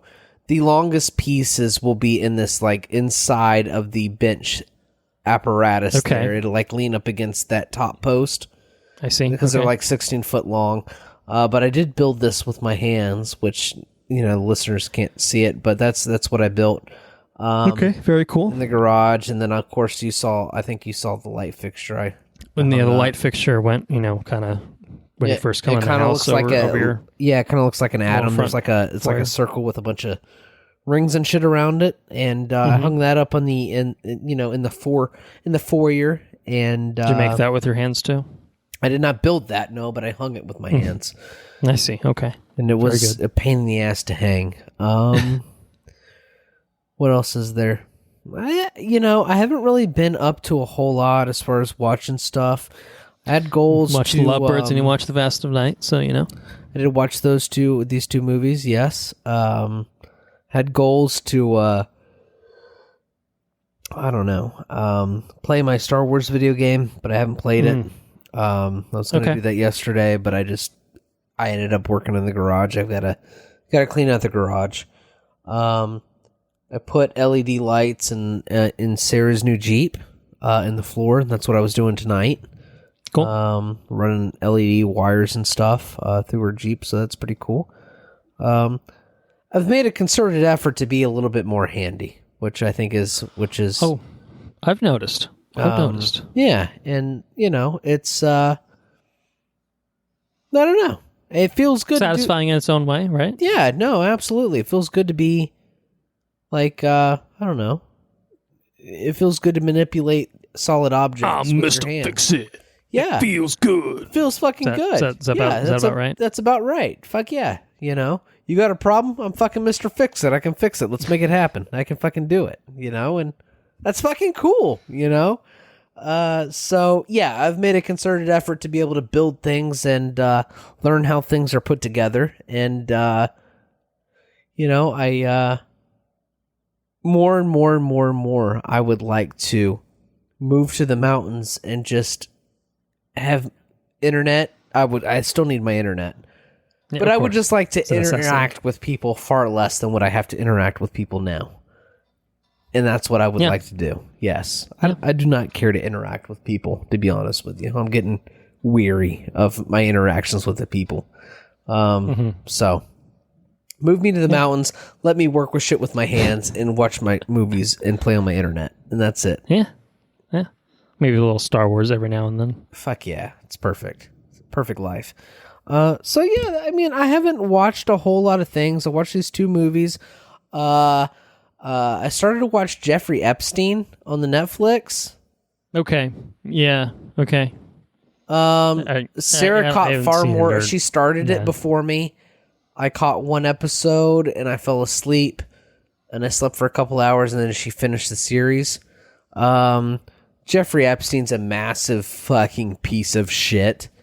Correct. You know, Yes. and so when you see Lovebirds and they talk about fucking love, like fucking sex slave shit going on or whatever, you know, it's like, yeah, this totally fucking happens. People wearing masks and shit, whatever. Who the fuck knows? Jeffrey Epstein was allowed to get off, you know? He was allowed to, like, spend 4 hours in jail and then go home. Like, what the fuck? How does that happen? Anyway, so the Jeffrey Epstein thing on Netflix, that's a thing that Sarah watched. I didn't catch a whole lot of, other than the fact that he's a piece of shit. I also watched The Outer Banks. We finished The Outer Banks on the... okay. That's the Goonies CW Right. Netflix show. Yeah. A little bit of both, yeah. And it ended How on did it wrap up? It ended on a fucking on a CW fucking cliffhanger. Like, there's got to be a season 2. Love triangle. I smell a love triangle. There is a love triangle, indeed. Yeah, there's 2 love triangles. One love triangle was said not to happen. Well, lo and behold, into the season, it fucking happened. So now there's 2 love triangles. You definitely have the social hierarchy happening. But then you also have the Goonies situation happening with the treasure hunting kind of deal. So we finished that. We finished that last night. I think that's about it, man. We're starved for fucking... I am missing my weekly retreat to go watch movies at the movie theater. Yeah. In the movie theater, yeah. So... Yeah, well, one day we'll hopefully be able to get back to that. All right. Well, I have a few things on my list that I've been up to over the past couple weeks. First thing I want to recommend is something that I recommended to other people to, well, not only read but to potentially also watch, and then that is Just Mercy.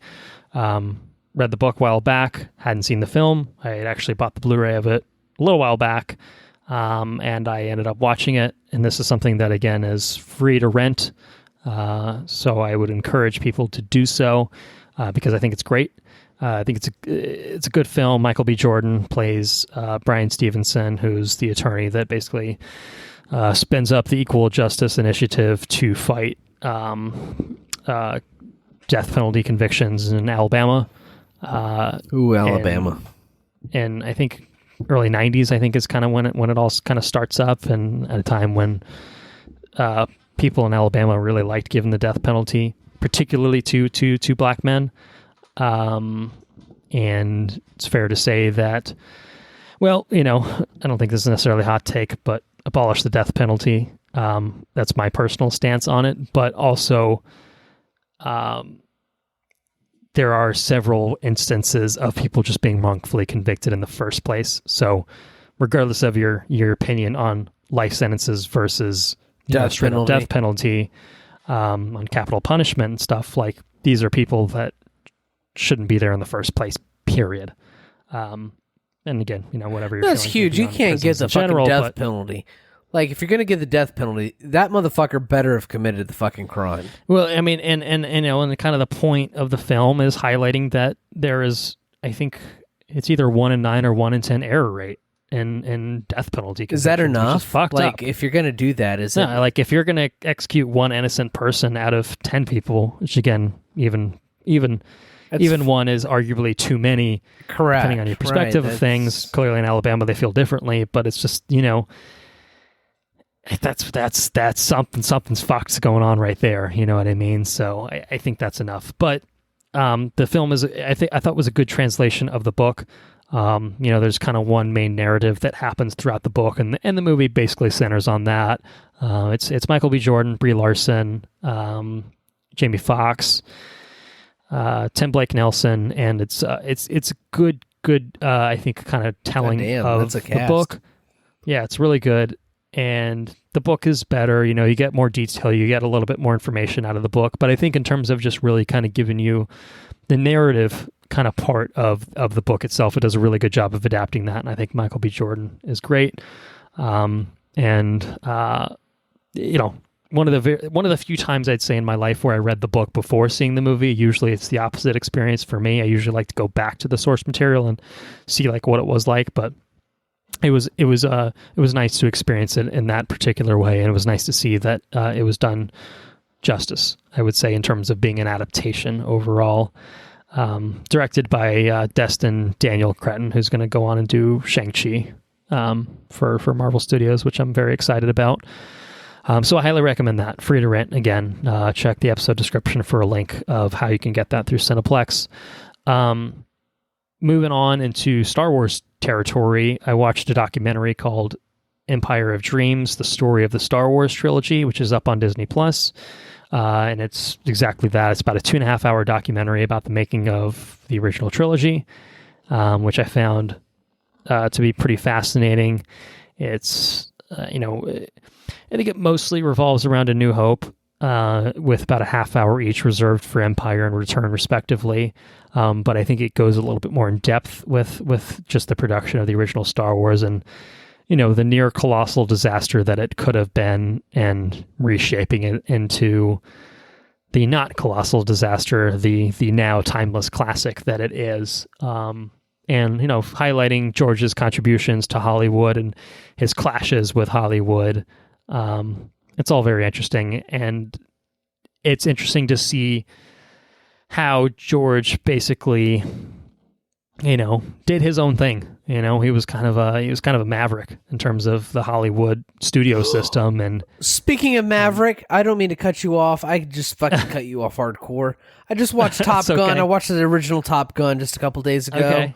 Okay. Oh, you watched it fully this time. Fucking Danger Zone. I watched it all the way. Incredible fucking movie. All about it. Mm-hmm. Yeah, badass. I digress. I'm sorry. R.I.P. Goose. Yeah. But I was just going to say, George Lucas kind of being a maverick to the Hollywood system, like he went independent, basically funding the sequels, and, merchandising was like a thing that he made a thing, like in special effects, he made a thing. Like there was a lot that George Lucas did to make the original trilogy happen. And like, you have to be thankful for him for what he did, to make those movies as good as they are. But in saying that, I also have now finished a rewatch of the Star Wars prequel trilogy, which I had to watch in bite-sized chunks because, good Lord, are they a slog. And I think they're George Lucas at his worst, in the sense that it's unrestrained George Lucas not being given a guiding hand, not someone gently tapping him on the shoulder and saying, maybe we should do this instead, or what do you think about this? Like, there was very little of that. It's first draft filmed. I know we talked kind of vaguely about it, at least I talked vaguely about it when we did the Skywalker Saga episode, and I hadn't rewatched the prequels at that time, so I was just mostly speaking from recollection. But now, having seen them again, like it really is just frustrating to watch them. and just be as unsatisfying as they are, because the technology wasn't there, and the acting is just bad, and just a lot of them just feel so fucking pointless. Like, The Phantom Menace is just a waste of time. It's just a waste of time. And I have very little nice things to say about one in particular. Two, at least, is kind of like an interesting story concept, although I think it's still a worse movie, probably largely because of Anakin and Padme, which is just so bad. It's continually bad through all of it. It's creepy in 1, it's creepy in 2. 3, it's weird and just bad. But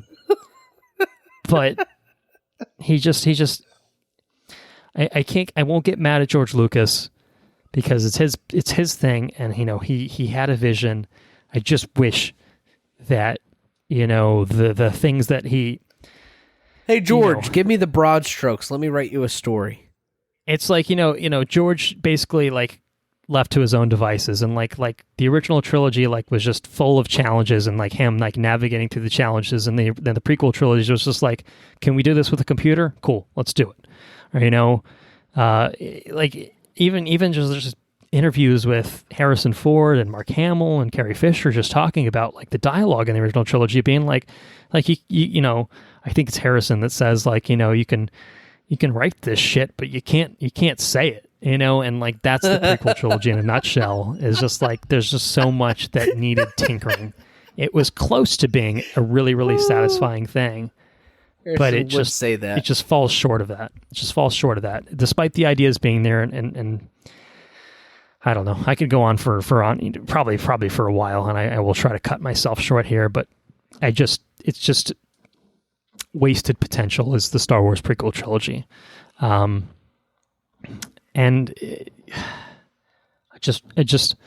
I knew that it was going to be tough to get through them. And there were certain things I appreciated watching it in a post-Clone Wars environment. Like Attack of the Clones, like seeing some of the Jedi that are nothing characters in that, and then they have personalities from Clone Wars and seeing them in. And obviously Revenge of the Sith now taking on that added layer with Ahsoka and Rex, and that last storyline that we got in the last season of Clone Wars kind of added a new dimension, a cool new dimension of that. But still just kind of a dark mark on the Star Wars franchise. Not that, plenty of good ideas in there, but man, those films are just ugly as shit and hard to watch and hard to get through. It's just difficult. They just have not aged well. I don't know that they looked good to begin with, but good God, do they look horrendous these days. And the sound one's pretty cool though, and 2. I still enjoy that with Boba Fett, Jango Fett dropping the sonic bombs. I agree. Yeah, That's cool. the seismic charges are fucking cool sounding. Yeah, I mean the score and John Williams is on point for those prequels. Duel of Fates there are is still aspects good. Of those prequels. Nothing wrong with Duel of Fates. Oh, absolutely. There's some excellent stuff in the prequels in terms of the technical, like the score, and and Ewan McGregor is a bright spot, even though Obi-Wan is given some pretty insipid dialogue and not any personality in episode 1 and just sitting on a ship for half the movie. But, all those things aside, there are some things in there that I take away and enjoy and look back fondly on and enjoy the setting of it, while wishing that the films themselves are just executed better on a technical performance level. Sorry, Jake Lloyd and Hayden Christensen, but Anakin is just the worst in these movies. And it's somewhat their fault, admittedly. Somewhat George's fault, too. But other than that, a little bit more Jedi Fallen Order. I'm on Kashyyyk now, hanging out with Saw G, Saw Gerrera, freeing some Wookiees and stuff, so that's cool. I started a new save on Fire Emblem, 3 Houses, going back to that. I bought the DLC for it and I haven't gotten to it yet. XCOM's on fucking Switch, dude. Play that.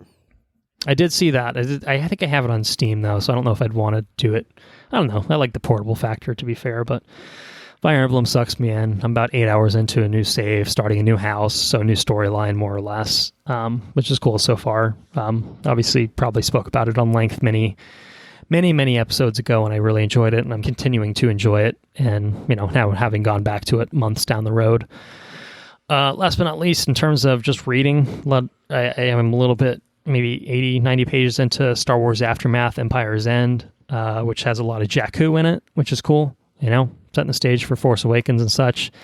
But I don't have a whole lot to offer on that. But the last thing I'll talk about is another book that I started called The Hate You Give by Angie Thomas. And it's something that's obviously prevalent forever, but certainly now centers around a young girl who's in high school who kind of floats between two worlds. She's got like kind of an affluent high school that she goes, or maybe private school that she goes to, and has like white friends there, and then she kind of lives in a more rundown area, a poorer area where it's predominantly black people that live there, and she's Is she a white or witness. black? She's in a car. She's black, I think. I don't know. I'm not super far into it. I think, I'm pretty sure she's black.